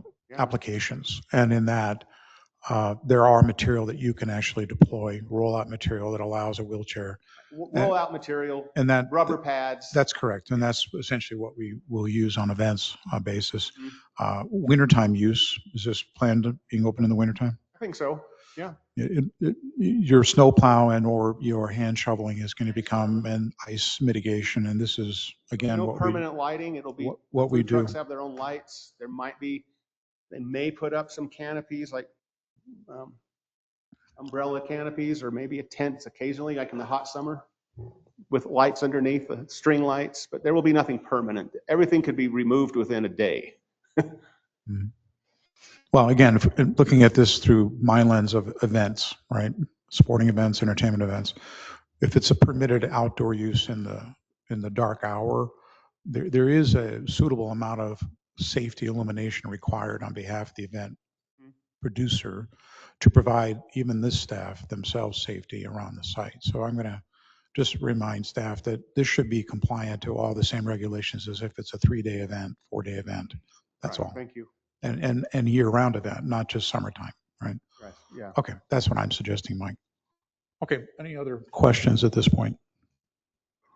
Okay, we'll probably have some more. So let's go ahead and open up the public hearing for the Downtown Heber Food Truck Rendezvous Development Agreement. Could we go back and toggle, please, to the Zoom meeting? And would you please introduce yourself? And you have 3 minutes. Sure. I'm Scott Merriweather. My parents, the property that surrounds this is in a family trust. So we're actually opposed to several things on this. You mentioned the drainage. We had the city fix the drainage once upon a time, and the current owner, their construction workers or contractors, whatever, they came and filled it in. So all of the drain water currently backs up into my parents' property, their laundromat, creating, water to tromp through in the summertime and an ice pond in the wintertime. So, that does need to be addressed. That does need to be fixed. If you pull up the map, okay, the porta potties, the dumpsters border their backyards. Nobody wants porta potties and dumpsters in their backyards where you're smelling it. And I'm going to pronounce your name probably wrong, Mr. Slagowski. But, I think you're spot on with a privacy fence, right? Regardless of whether or not you have generators for 8 food trucks, that's a lot of noise. That's a lot of people for these 2 houses. And I'm only representing these 2 pieces of property. There are other neighbors there, that are impacted by this as well. So we would want privacy fence. Currently, even from the farmer's market, we get people that park in our parking lot. We have to throw signs up. We're constantly telling them, hey, this is for our own business. And we get very rude comments. We get people that come and sit on our lawns, to have their food from the food trucks from the farmer's market. So how are they not going to do it from this one? I mean, that's 8 food trucks right there. That's a lot, right? Crushed gravel. If any of you go over to Midway Mercantile and there's a parking spot across the road from that, this crushed gravel, huge mess. It's dusty. It's everything like that. So, these are all things that my parents are going to have to put up with, that we're going to have to put up with owning these 2 pieces of property. You talk about temporary. My grandfather's saying was there's nothing more permanent than temporary. So, I would be careful of that. You talk about owning this property and buying this property in the next 3 to 5 years. Well, you might not want to hold your breath for that, right? We look for, like I said, maybe signage to keep people from, camping out on our property, utilizing our property for those sort of things. I think you need to be very careful. And I'm sorry, the engineer, Mr. Hansen here, talked about a lot of waivers that they want to grant, a lot of waivers. We have other restaurants, other, building members, other business members that do follow all these codes that we have to abide by. So they should have to abide by them as well. Thanks. Very good. Could you talk more about the drainage? Are you talking about this drainage on 100 West is clogged or filled in? Yeah, and then we had the city dig it down at one point so that the water would drain into that, and they came and filled it back Going in. down First West. Does it They flow? filled that in, the people, when Nathan Durrell lived there, they used First South to get into their property. We can hear him. You can hear it, okay. You can hear him. Yeah, right, with the house. The people that have rented or anything have filled in so they can drive in the backyard. And there's no curb and gutter or anything there. So the water backs up, that's from the newspaper and our property, all that water pools in our It's place. supposed to flow north Yeah. along the It road. flows They- north it into, doesn't, right okay. onto the gutter of. It did drain it, but they keep filling it back in with gravel. So I think The we can city address has that. cleaned it up. The city have done me a favor and plowed it, replowed it up, and then they fill it back in.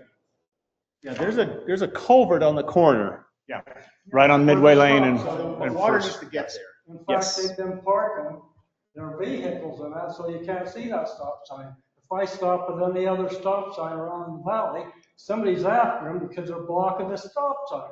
Well, they've been blocking it, filled it in with gravel, and so the drain water pools over in our place. Got it. And can we get name for the record? Carl. Carl Merriweather? Okay. Say a few words. I'm Elva Merriweather, Carl's wife and Scott's Hi. mother. Mr. Hanson brought up the question of water. The little house that's right next to the east of this, our base on our water, with nobody using it, is $92 a month without one cup full of water being used. Now, if that's our base, shouldn't it also be theirs? You know, let's be fair in this. And then again, the stormwater. We have an ice pond in the winter. I'm not kidding, the water, you filled it in and filled it in and filled it in. So there's that. The crosswalk, a crosswalk there might be okay, but I doubt it because the traffic going to Midway is backed up continually.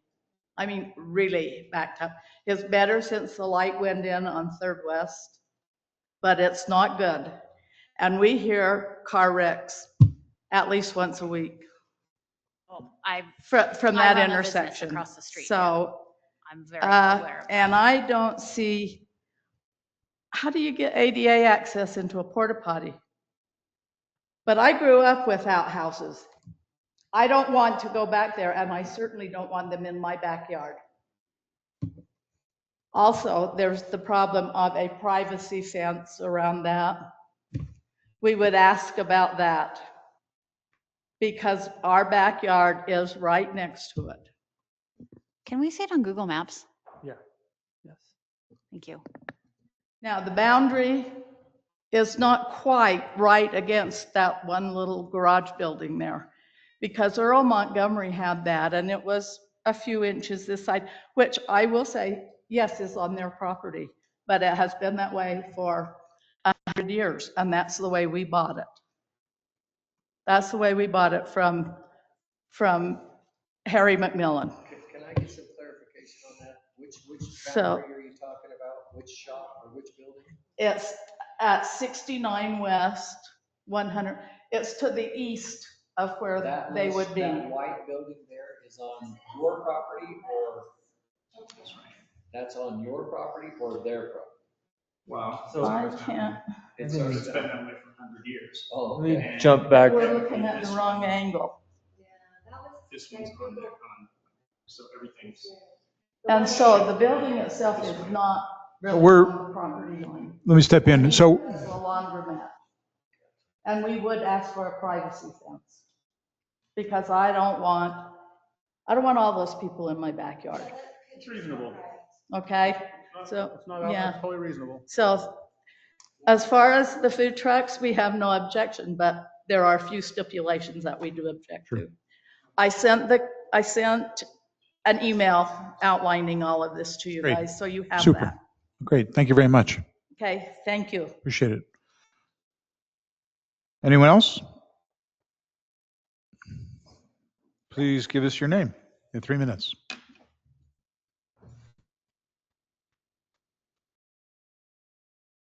My name's Shelley Ryan, and they're going to do these porta potties.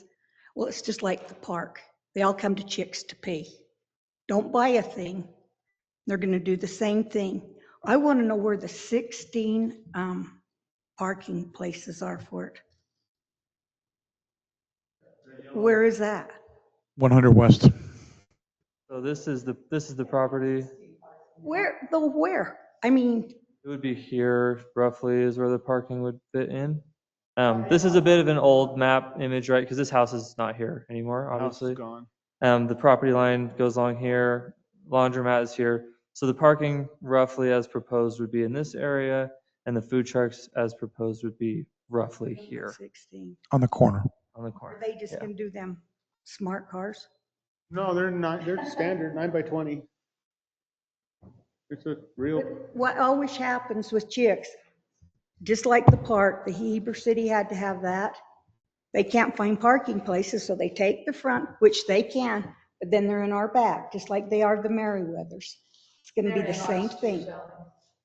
You can I hear what you're say, saying. I've been doing this forever, and you guys are just doing a line of bullshit. Yeah, they're in our parking lot too.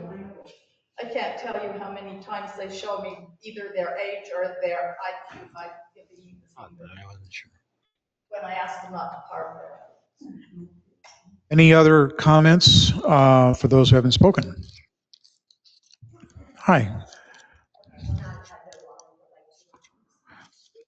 Hi, and your name is? Laura Littman. Hi, Laura. Hi. So first I'll say something about temporary because I've owned a business for 23 years, halfway down the block. And I thought I would temporarily be there for 5 years. So it's been 23. The state law, I believe it's state law, a food truck has to be attached to a brick and mortar building. And I just really don't think that all of these waivers should be made in the case of these people just because I don't know if they're getting a tax benefit if they put something on the property, but my personal feeling is since they've owned it, they've done nothing but it's just an eyesore. And now they've already dumped a bunch of gravel there, it sounds like, without actual approval from the city to go ahead with these plans. Because as Ross stated, there's a lot of waivers that need to be addressed. So if they want to do the town a favor and envision a promenade and make it beautiful, they should put the trees back in and the grass back in. And then when the other buildings around it are up for sale, they can buy them or do whatever they want. But they already have made it such an ugly mess. It's a heap of gravel. I mean, who are they doing this for? What is this for? And these food trucks, eight food trucks. We've got businesses struggling in this town for business. We've got a short summer season. In winter, I don't think so. And I just don't understand where this gentleman thinks food trucks don't use generators or they don't need power and they don't use water. And I certainly am with Merriweather's about a dumpster in my backyard, which they have kept pristine their whole lives living there, raised children, grandchildren, and a porta potty outside their window, they stink. I just don't think it's the right idea for the space. And hopefully you see the same or really consider what decisions you're making here about 100 West and 100 South. Thank you. Thank you. Any other comments? Chairman, I have an email that was sent to the Planning Commission, was asked to be read. Would you Okay. please read that? Yeah, this is from George and Shauna Bennett. It said, please have this letter read in public hearing and add to the meeting minutes. Items to consider. 1, will there be curb and gutter sidewalks along public right-of-way? 2, will public overhead utility line near the southwest corner of the property be buried? 3, will historic south to north drainage in the right-of-way be restored along 100 West? 4, will permanent toilets, not port toilets or porta potties, be provided? 5, will there be paving for ADA site and toilet access? 6, will there be paved access to food trucks for access during the winter? 7, will there be dark sky lighting? What time will it turn off? 8, where's staff parking? 9, where's ADA parking? 10, sewer connection is in the walkway. How and when will vendors dump gray water?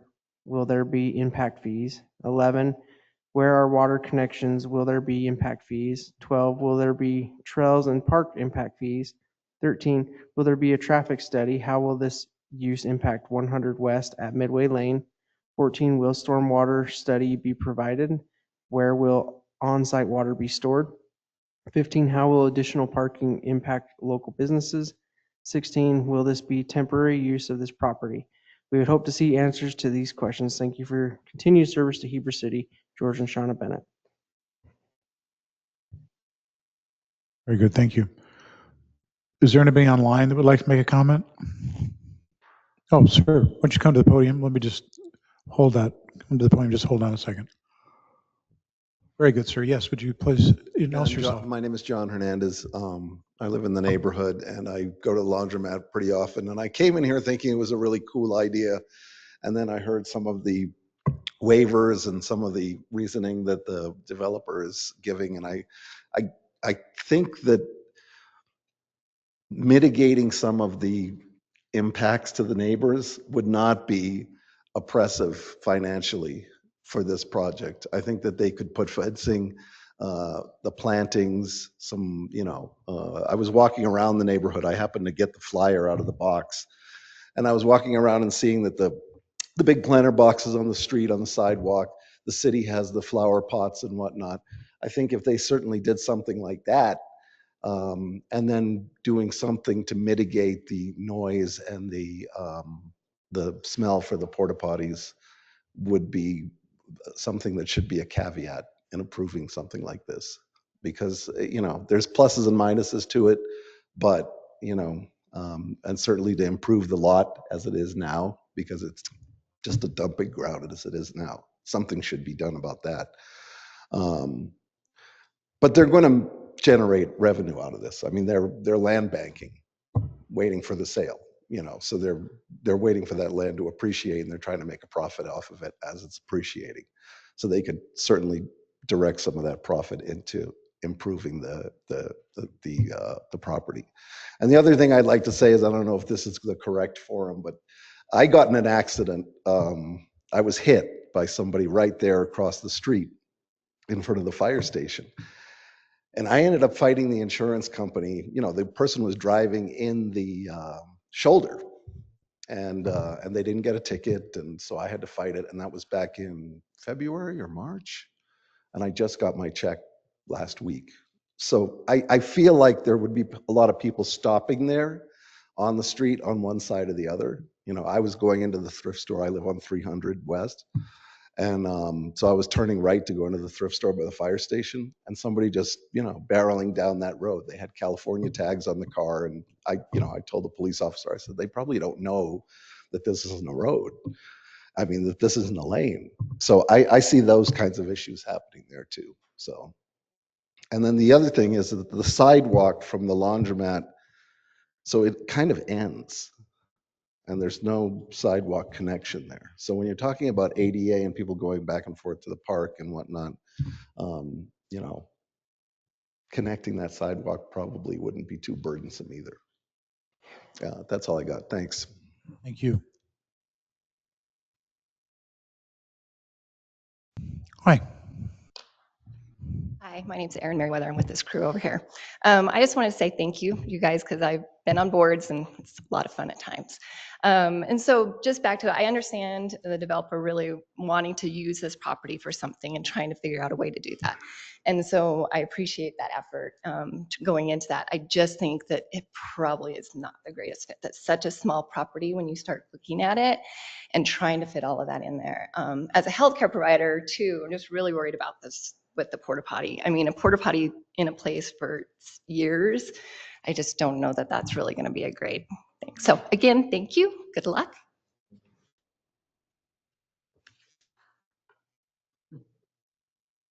Thank you. Anyone else would like to speak to us tonight? I think that's everybody, actually. Oh, hello. I'm online. Yes, Sorry. would you please introduce yourself? My name is Catherine Moore. I live at the corner of 100 West and 200 South. I noticed that the presentation, it said that the food trucks are going to be running from 10 a.m. to 10 p.m. at night. Is that going to be, if I'm kind of concerned, it's bad enough that we have the activities at the park running until 9 o'clock at night? And is there going to be somebody going to monitor the trash and things of that nature? I know I have to clean up the trash after all the activities at the park by my house because I have a active canal water. And I have a concern with the portable potties and any food that's going to be left around for mice and things of that nature. I believe he said there was not going to be any generators. If there was, is there going to be a noise ordinance concerning the noise, being it's a mixed-use area? We've got residents living across the street, which I'm one of them. So those are my concerns about these food trucks. And the other comments that were brought up, I hope you don't waive these things and they're uphold to the same standards as everybody else. They don't get special privileges. That's all. Thank you. Thank you. Anyone else? Going once? Going twice? Very good. Let's close the public hearing for the Downtown Heber Food Truck Rendezvous Development Agreement. Planning Commission, do you have additional questions for either Mr. Johnston or our staff? Yes, sir. Please. These are, can I jump in? Oh, sure. Go ahead. These are great comments. And I wrote down some, I know, here's what I heard that I think it can easily be done. Definitely fix the storm drainage on 100 West. And I think we could actually do something there that says no parking, so that the storm drainage doesn't get ruined, and so that the clear views are still held. So I don't think they need parking on the street, and I think there could be some, I mean, with the city's cooperation, some sort of bollards or something that, prohibit street parking. Because right now it's just dirt, and you can see the asphalt, and you can see the gap between where I guess a sidewalk maybe used to be there. It would help me if I could understand where you're talking about no parking potentially. Along 100 West. Okay. Right through here. I think we could fix the storm drainage, prohibit parking. I think we can change the times. Honestly, the 10 to 10 was just it wouldn't go past 10, but I think most food trucks are gone by 8:30 to 9. I see the ones there, they're just closed. So it probably easily could be 11, and they usually start working at 11 and open at 11:30. So it could be, times could be shrunk to say 11 to 9. I love the idea of planter boxes. That's a really great idea. That could be put, they could have, and that could be along the residential. I mean, that could be, planter boxes are a great idea. Definitely a fence is doable. Could be a, question is what? I mean, I'm thinking of solid slatted chain link. There's no fences now. Well, somehow to bury, to drop your, so maybe a vinyl fence then. Yeah, but it's a, pardon? Well, it's temporary fence. I'm trying to address. 5 years.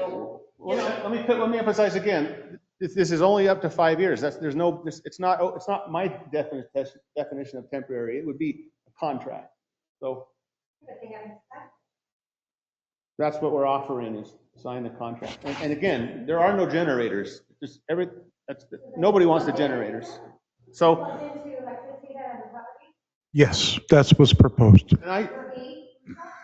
There's four podiums on this, and each podium could.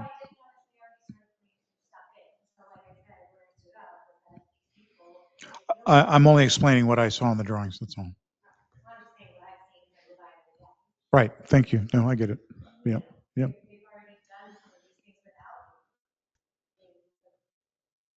no go ahead yet, they've already got a pile full of gravel. And, you know, like, cut down all the trees, tore everything out. Put in a water spigot. Thank you. So I think some sort of privacy fence, and let's work what that could be. Those are the things I heard that could easily be done. Now, bathrooms. I think it would be reasonable if this works, and maybe give them a year to do it. But if it works, I think they probably could install a bathroom, a standalone. Let's let our representative of the applicant speak, please. Go ahead. I think that's actually preferred. They're not sure right now that this would be successful. Understand.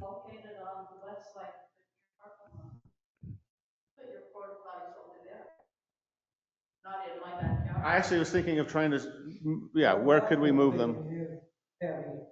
So I think we can look at that. If it was a permanent bathroom, then of course it'd be probably masonry and connected to the sewer and the water. But it's not doable immediately.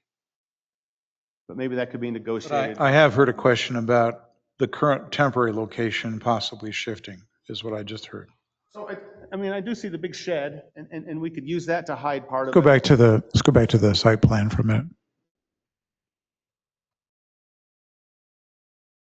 Yeah, the shed still borders backyards. Yeah, but it's a good barrier, and then we can put a. It has nothing to do with water. You ever been in a porta potty or smelled a porta potty and report it? I guarantee nobody here would use a porta potty if they didn't have to. So these people are consistently using Chick's bathroom, they're using my parents' bathroom in their laundromat. Okay. We're paying the water bill for. Let's call this to order. I think we've made the point. We've heard that point. Say thank you. I'm hearing an understanding of brainstorming, so let's hear it out. Honestly, I don't think it's a problem to put these out on the corner. They're going to be enclosed. I understand put a fence around it. If that's what the city desires, I'm not voting on this. I'm not advocating for it, but it could be moved. Yeah. There are also more than one type of porta potty. They're not all the green plastic ones anymore. You can get much nicer. They're still porta potties, but Porta potties where you wheelchair in and they're big. Yeah. They're I don't know what's the word, high end. No, they're now generally commonly used for all events. There's a requirement under permitting for events that there's a requirement of a certain number of ADA capacities. To your point, Mike, they have a wider door, they're a wider footprint, but they are still chemical toilets by design. They're just wider and nicer. What I believe Tori is saying is that we in the event business have learned over a period of time that we can upgrade that to essentially what are very different in that regard. There is a cost with it, and I would tell you that within a certain range of time, it's cheaper to actually build them. But suffice to say, there are temporary toilet systems that are, I would say, very comparable to anything you'd walk into in a restaurant or a public area, but they're on wheels and they're transportable and they're heated, blah, blah, blah. So those are extremes, but I just put it out there that portable toilets do not always mean that they're chemical toilets, is the point. The project would be very ill-suited if they let Is the that what you're bathrooms saying? become dirty and smelly. yeah, I don't think you're going to attract a lot of customers if your porta potty stinks. And if someone's I paying wouldn't want to rent. have a porta potty in my backyard either. And I'm not saying that we should allow it. I'm just saying that I think that there are things that we can add to this development agreement that would really limit the negative impact that it would have on the surrounding neighbors. And I'm glad to hear Mike speak on several of those things. I think that the stormwater absolutely needs to be addressed. It sounds like that needs to be addressed regardless of whether this becomes a food truck development or not. And I think a privacy fence is obviously a no-brainer as well. And it sounds like that is something that probably needs to be discussed further to decide exactly what that looks like. But it doesn't sound like that is a hurdle. I also, as somebody who runs a business across the street and also has a booth at the farmer's market or the market on Thursdays, parking is a huge issue for our downtown. So I would be concerned about the parking. I think 16 stalls is probably enough. I am relatively new to Heber, but I don't even know if we have 8 food trucks right now to fill up the 8 food truck space. So my concern is definitely not to provide barriers before we know what those things are. I personally think, again, as somebody who runs a business downtown, that we do need things that attract people to downtown, but we need to make that work for all of the neighbors so that it's attracting people to all of our businesses. I've spent a lot of time in Moab, and I think that their food truck court adds to their downtown. I don't think it detracts from it, but of course they also had other things that were already there, which is a whole other story. I think we definitely need to define the time frame. There's no question about that, but it sounds like everybody agrees that we need to define what temporary means. My concern with that would be, have we created a loophole in some of these concerns that Ross brings up by calling something temporary? So I think outlining what temporary means will eliminate that loophole for other people in the future. And then my final thing would be curb and gutter. I think that, as people have mentioned, there is hopefully going to be some profit made from this venture. That's the whole point. And I think that putting that back into some curb and gutter, even if it's not long-term and has to be torn up later, I think would not only add to the space, but it would just add to the entire neighborhood. And I think it would minimize how awful that corner looks right now. But it doesn't sound like those are hurdles for the developer. And I would just want to put those in our recommendations if we decided to move forward and approve this. Thank you, Tori.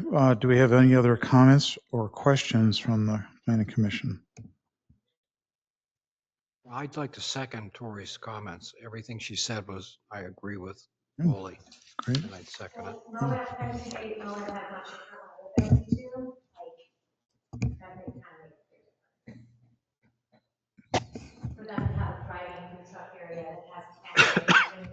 I'm sorry, ma'am, I'm having a hard time hearing you. Would you like to address this more? Would you like to come forward and address this? I would invite that. But let's keep it under another 3 minutes, please. Weather in Moab. Could you remind us who you are, please, for the Laura record? Littman. Moab has much different weather than we do, right? So they've got a nice climate for food truck vending more months of the year, where a food truck court can, be beautified more often and not just be a empty slab on the corner. And I think 8 is extreme. I mean, would you want 8 there? Like, that's a lot of food trucks at once. I mean, I agree with Tori. It's probably not going to happen soon. The hours we should go back to, and again, it's state law that a food truck has to be attached to a brick and mortar. So I'm I don't understand. I'm not sure I can understand that. I've run on lots of events with food trucks and they're not attached. They're out in the middle of nowhere and they're permitted uses for events. So could you remind me what statute you're talking about? Well, I mean, it says that in the pamphlet, and it also, I suppose, my understanding, maybe it's just Heber law, but why? This is Heber City's current ordinance. Oh, okay. Oh, Well, so there we're is a gonna- current ordinance that says that all food trucks must be attached to a building? That's the only reason we're here tonight, because that's what the current ordinance says. And they're allowed anywhere in the commercial zone. They just have to be on property that has a building. So they can be out at Heber. Now I understand. Sorry, Yeah. that's different. That's different. On a property with a building is different than what I heard you say, which is attached to a building. Not attached physically. I'm sorry. But they have to be. I was taking you literally. They have to use the brick and mortars. I understand. They have to be attached. What? In Concurrent with the building permitted on the so site. that they have a bathroom to use. I understand. And all that. And Okay. so, I mean, the court would be putting their own bathroom in, and I think that the neighbors should, or the city council should make sure that, even if it's temporary, the DNR throws up temporary brick bathrooms all the time, and that would be nicer than a porta potty, right? Or the other option, like you spoke about, the trailers, but again, then you have noise for those fancy trailers. And sounds like you already know that at what point that cost doesn't work out for their benefit. So, anyway. Very good. Thank you very much. Other comments? I have a few. Go ahead.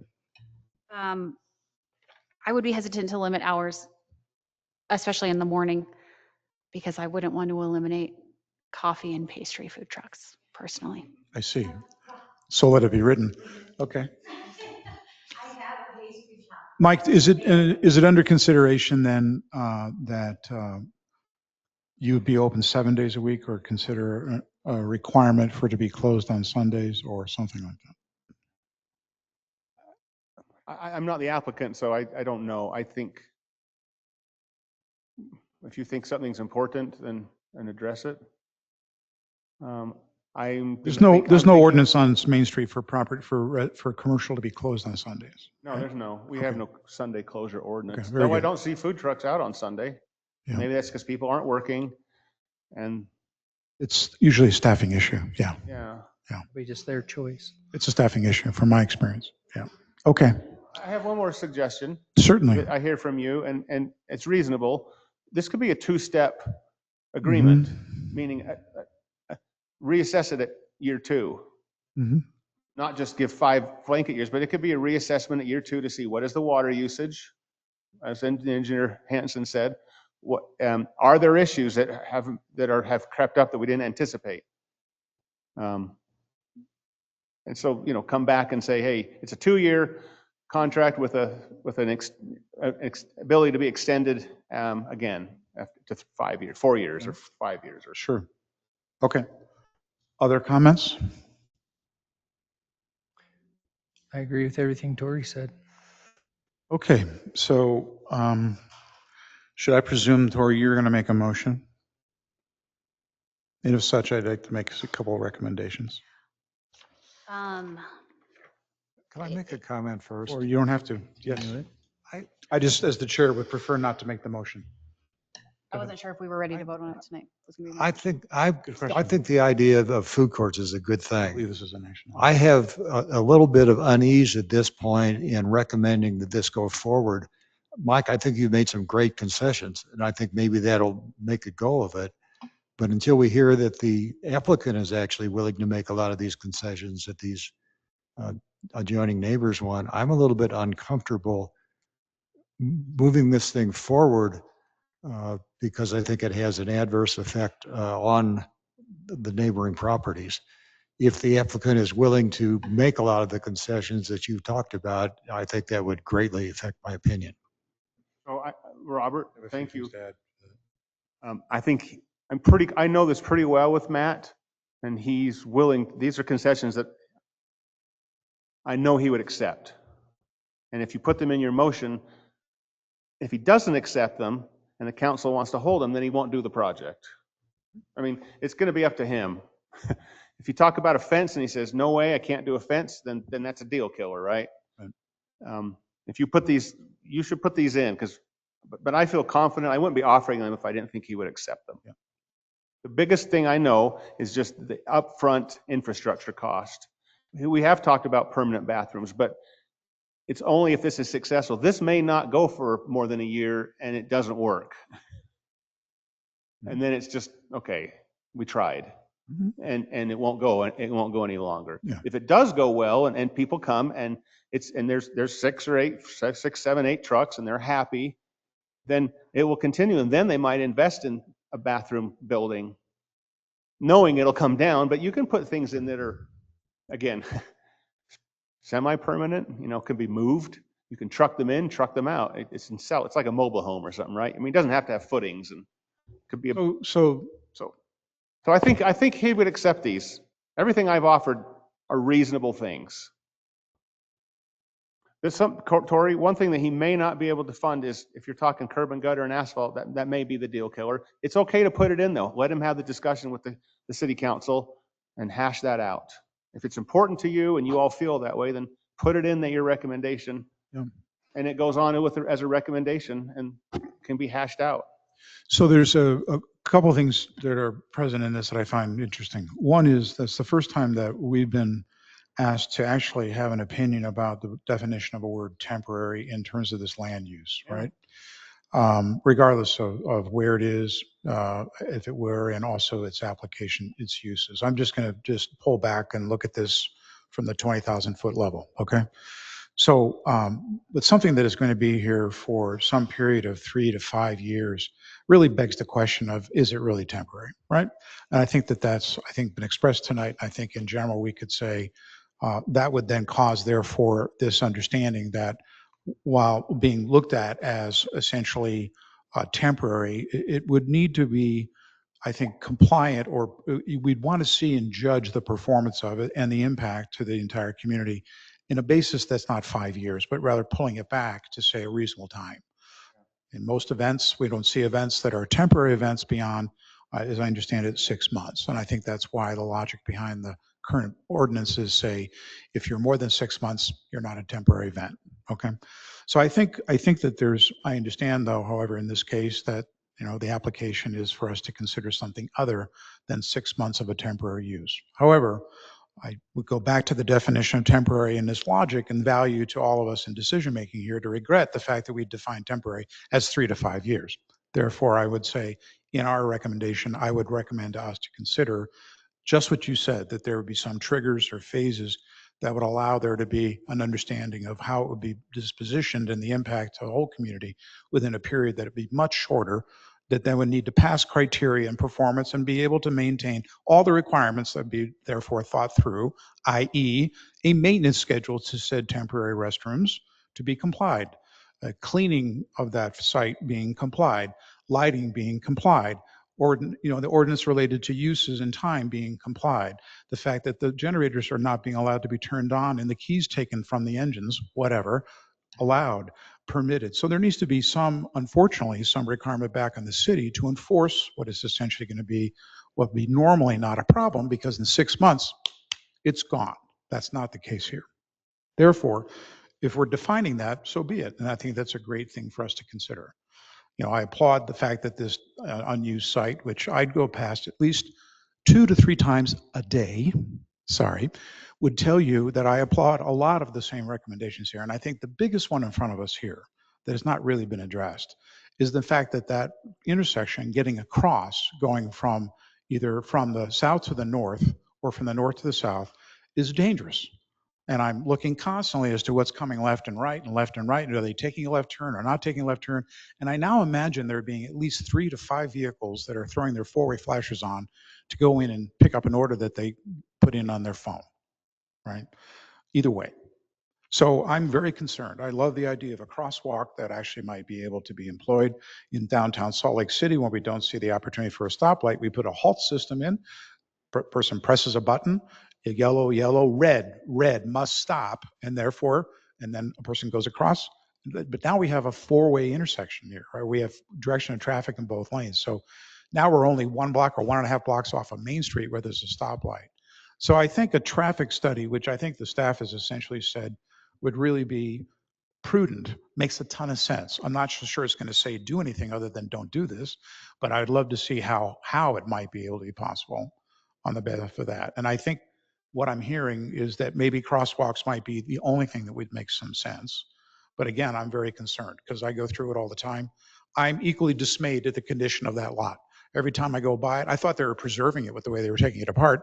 But now, of course, and I'm not, I'm only suggesting as a resident of the community, it's very obvious, which means to me, I think this is a great idea to put that there on the basis of what activity is going to get. But on the impact of the people that live there, I'm really concerned about the issues that have been brought forward. And on behalf of the safety of people going across it, I'm less concerned perhaps about maybe somebody getting run over as I am more concerned about just simply another accident occurring. And tons of people are now in front of the insurance companies. So that's some of my first thoughts. I think, Tori, your list is great.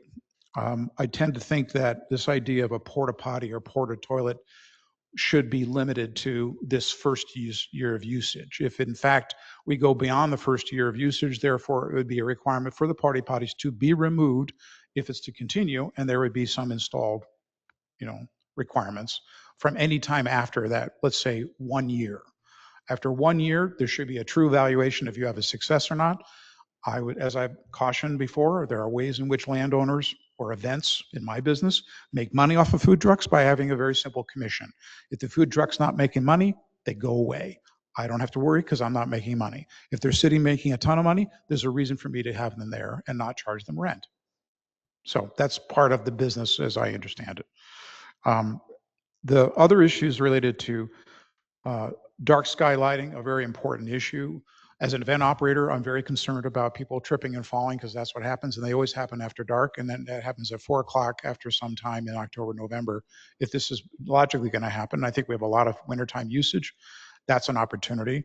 But then on the other hand, I'm thinking about all the ice that's going to happen because we haven't actually got asphalt to go down to. We throw ice, chemical ice down on top of gravel and you up in a puddle of water. So at some point, I would say on an event basis that it only works for so many weeks at a time. On events, we always put our portlets in a screened off area so we don't see them. That also helps prevent some of the smell that comes from them. But we're always emptying them every night. And that's the only way to make it work. I've been there and done it. I've lived in porta potties for months at a time called the Olympic Games. We had over 75 portable toilets out of Soldier Hollow. Trust me, it was a major issue. And the only way we could do that is put it on a maintenance requirement. And some of those were every day based upon usage. So again, the requirement would be that the cleaning schedule would need to face the usage requirement, which includes a management of dust and dirt off the site. And that goes down to your issue about dust going into the neighbors' air conditioning systems and air filters in their homes, right immediately adjacent, regardless of the privacy fence, because the wind's going to take the dust up and over those fences. I think there's a lot of great things here that work well together. I can definitely respond to how somebody's not using water at all and paying $90 a month, and then we're asking to actually not pay anything. So I think there's probably something to be said about No. that. They're paying their water bill. Okay, so there's a water bill. An impact fee. They don't. Okay, they're so not- there's a water bill to be paid. Yeah, absolutely. Fair Should enough. be At least $90 a month now. Okay. I mean, you would also consider that this is almost a restaurant, right? You're putting in place a multifaceted, on wheels restaurant. So I'm going to say to ourselves, should this not comply to some of the same requirements of restaurants? I'm just going to put it out there. Certainly food handling. That's why you have the water vats on each of these trucks, and there's requirements for the food permitting to happen with that. There are requirements within the food permit for trash to be collected and be removed on a regular basis. However, there's also the event permit that actually talks about the porta potties, the maintenance schedule, and the smell that comes off of them within a certain distance of so many yards from the event. All of that is typically written into some event codes that if we don't have them here, they certainly exist in the state of Utah because I had to comply to them. But I think our list is relatively long. It sounds like you're mostly in alignment with everything we've heard, except I heard curb and gutter might be a deal killer here. Would you possibly consider a startup period where we talk about maybe 6 or 4 to 6 trucks building to 8 after a period of time of compliance? Would that be something that you'd be interested in? Would you consider? There might be a requirement. The parking issue is what I'm trying to pull to, right? More trucks, more cars, more consumers. So it's a really great location. I completely applaud the idea of us building more energy downtown. There are a lot of cities that have done this. One in Salt Lake City, as you probably know, by the Gallivan Center, if you didn't know that, but it's a dead-end street right there in downtown, and there's like 20 trucks. People walk. I will tell you that there's a significant grease and trash problem, and with that, rodents that will follow that food and that smell. So there are lots of reasons to keep the site clean besides the fact that of our neighbors. That has a lot to do also with controlling other issues. I think that's sort of the list and some of my thoughts. They would have to still submit a site plan, right? That is it, right? I mean, You're looking at it. Yeah, this would probably be the site plan. but we modify it too as part of this. So I think, It could be modified. but as my fellow commissioner Robert has said, there does need to be an accord directly from the applicant. I think what we're looking at here is for one of us here to make a recommendation with what we essentially call the opportunity for us to move this forward under continuance would be a recommendation that I make to the chair as the chair to this group. There's 2 things to list out. One is new recommendations like fence and fixing the storm drain and the porta potties and the time and planter boxes and a staggered contract time. And then there's also the request of, these are 5, 6 waivers because this is not a permanent building. It's a long-term. I think we need to define, Temporary I use. think we have to define an extension to what is considered, Yeah, but not just for right, you, Josh, but we have to waive the traffic impact fee. They can't pay $57,000 and we don't even agree if that's the right amount, but that's, that's what we came up with. Those requests that Ross listed have to also be recommended as waivers until this is redeveloped as a real building and real parking lot and real okay. project. So typically, for staff, we have typically not chosen to take action on the same meeting that we have a public hearing. And in that public hearing, we get a significant amount of comment, if you will. Not that's just negative. We've also heard some positive. I think we've had a great discussion here tonight. I would ask for the commissioners to consider what our alternatives are right now. And my request for you to consider would be a continuance based upon these specifications. Require an MDA. So maybe what we need to do is continue it and have this MDA fleshed out, taking into account all the concerns and lists that we've just gone over. And then when we have that and possibly the applicant here, we can hash through it again. And keeping in mind, we are merely a recommending body to the decision-making body, which is the city council. So is that a motion? Is that a motion? Yeah, I'll make that a motion to continue it and have the MDA worked on. And brought back. And brought back. Second. Okay, we have a motion. I need to ask Robin if she's clear on the motion. Right? That we're motioning for a continuance with the understanding that we want to see the MDA draft back and the applicant and have further discussion at that time. We good? And that's the second. Any discussion?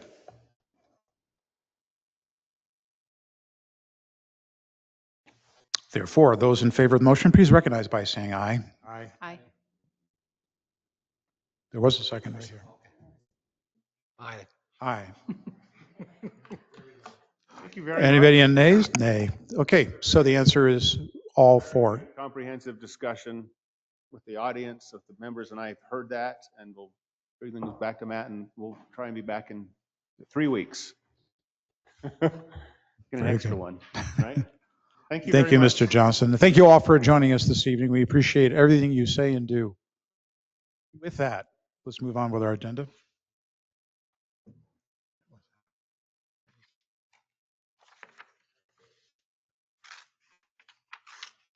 I believe that is the last item on the agenda.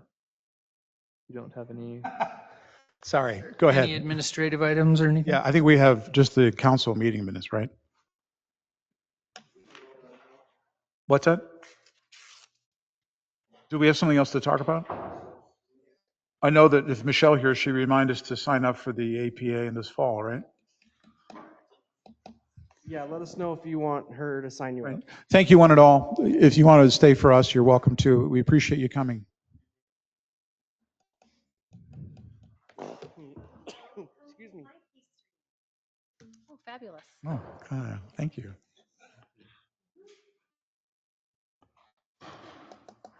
All right, going over the last council meeting. So in the work meeting, Josh Lithgow gave the same presentation that he gave to you, to the city council. City council thought it was very interesting, and they Yeah, I was curious, did you get any feedback? they did. They were really curious as to how to actually implement some of this. I think Me too. the council, yeah, the council, they really liked some of this, and so I think. Did Ross, did you see any of that at all? Yeah, we had this, I had the same reaction, is like, how do I use this information? It's really sort of interesting. Yeah, so basically, we would, I think the first step is finishing the trials with the city council, Central Heber overlay zone, because that's a significant portion of it. And then from there, if the council wants us to, we can bring back an amendment that would allow for the city to do this pattern zoning, is what it's called in the kind of the zoning profession. And then we'd probably have to go out to RFP to hire an architect to actually draw up these plans so that we could then have them on file and approve them through the city and everything. So that's kind of the path forward. So I think right now let's focus on the CHAWS, and then Yeah. as we. So Jamie, are you continue saying forward- they would go beyond just recommendations? In other words, this would be sort of a list of preferences? Yeah, so essentially pattern zoning says, look, if you want to build within these zones, here are some pre-approved building plans. I've been through the building review process. It's almost like if you want to build a house, you want to build it in a certain area and it's according to the plan, you literally just come to the city and you basically buy your floor plan from the city. It's already pre-approved. It streamlines the process, see. all these things. So Okay. if the city wants to go that far with it, then we could do that, but we'd have to go out to RFP, open public bidding process for an architect to design them and go through that whole process. So that's up to the council if we want to go that far. But Anything else besides that could be considered prescriptive? I can hear an attorney saying it might be unlawful to require that. But so in other words, Require these what? are options available to you if you're looking at, building a home. You're not required to You're build not these. required in any No. way, shape, or form. Okay. These are 100% optional. They're available to the public. We're saying because these meet all of our criteria, we would foot the bill for the design and all that stuff. Because of that, they would be available to the public for essentially kind of a expedited process, meaning if it meets the criteria for the lot, they've already been through, they've already been reviewed, they're card filed. Basically, you would just buy them from the city as part of your building permit and you'd move on. As opposed to going out and hiring a designer, going through the building permit process. It's just a quicker option, and it's available for those who want to do what the city has opted to allow, and because of the fact that It's on your own land? Is this on city land? No, this would be on your they're own leasing land. to people? So this would be, let's say I purchased a lot in somewhere in downtown Heber, and I said, okay, here's my lot parameters. I would then, if this is in place, I'd come to the city and I'd say, here's my lot parameters. Does the city have any pre-approved building plans that would fit on my lot? We'd look at it, we'd say, yeah, here's maybe 3 of them. Pick any one of these, they're fine. They would then pay that along with the building permit fees. There'd probably be a small fee associated, or maybe not, with the building, but essentially you would be almost like just transactional. I'm going to pay the fees and then, okay, here's your building permit plans and your permit. So does everyone just pick their own builders? Yeah, we're going to have to flush that out with the building department, but essentially they would provide their own contractors. Yeah, it's really just about having a pre-approved set of plans that if someone wants to do that, it's just a faster process. I think it's key to making the overlay zone a success, frankly. I don't think we're going to see a lot of people taking advantage of it at all, but I think that this is a huge hurdle for some folks. The hurdle Monetarily, especially. being which? Hiring the architect and going from scratch. All right. Yep. Good feedback. You have to have a lot of. Obviously, there's a lot of details that need to be fleshed out here, but I think there are other communities that, Bend, Oregon is a great example. They have a very similar community to us that have done something like this. And I do think that it would help the overlay zone be worth all the work we're putting into it. Yeah. Not only that, because we're in a resort area, firms like mine are busy doing large custom multi-million dollar houses and don't have time for things like that. So sometimes it's not even just finding it. You might not be able to find an architect that even wants to work on it. Yeah. Okay. And moving on, they discussed the Florida annexation, went through kind of the recommendation and some of the things that they want to, talking points to the development agreement. Their council seemed pretty on board with that. There was not a lot of discussion as far as pushback or requested changes, I should say. So let's see. There's some other things that have to do with HR. I don't know if you guys want to get involved with that. There's a fee waiver request you're going to see come forward. I don't even know if don't think it's going to come to the planning commission, but essentially the Wasatch Trails Foundation's building a pump pump track for bicycles at the park. So they should waive the fees because it doesn't make sense that we would, as a city, donate to the project and then require most of that money back in just planning fees, as well as the amount of review that's going to take is extremely minimal, like just minimal.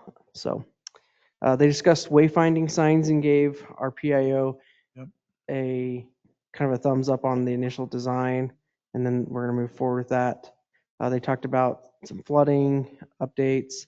They accepted the annexation for the blue sign team, accepted petition for annexation. This is just south of the Wasatch Commons between the Fitzgerald and the Highlands annexation.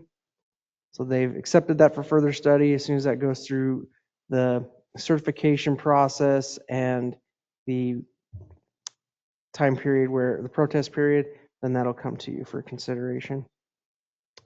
And then they amended the development agreement with Jordan L. Ridge on their affordable housing.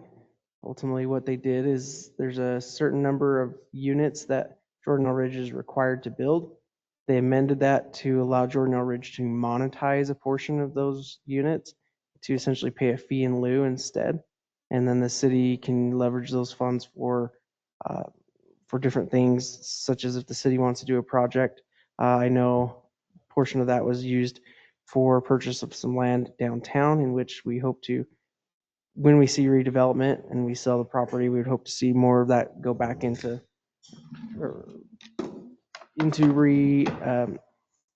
to the development of affordable housing, as well as going back into other affordable housing funds. So that's kind of the gist, or the planning, the city council meeting. Are any questions?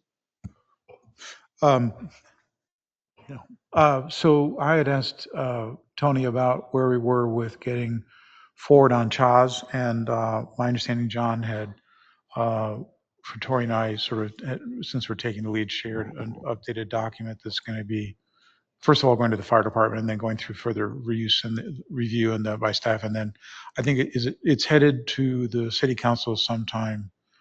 I want to say next month. Next month, yeah, which will be a major event, which is great. I've asked that, you might recall, commissioners, that we took the historic elements of the CHAZ as features and interests of being able to promote our historic features and homes and how that could work into downtown. And we set it aside on the basis of just getting clear on what there was so much to be in front of us with this current overlay zone. So that happened. Now that we're through that, I've asked for us to bring those issues back, knowing that there's also full well a ongoing study by Rachel Kaler and essentially an effort to really review the characteristics of historic properties within the city, perhaps even promoting a historic overlay zone, and how that may or may not impact what we're doing. And I'm not quite sure how that will move ahead and move that on its own schedule, but I had asked if staff would consider bringing back some of the same issues that we had essentially set aside earlier, and they're, in my mind, somewhat doable, if you will, without impacting the work that Rachel's doing on perhaps an overlay zone. So looking forward to perhaps August, where we will actually put in front of you some more work done on the overlay zone, but related to historic features and properties. And we'll see if in September we want to move that forward to the city council as adjunct to the current overlay zone, which they hopefully will review and pass in August. Any questions? Hearing none, I believe we are adjourned at this point. So could we have a motion, please?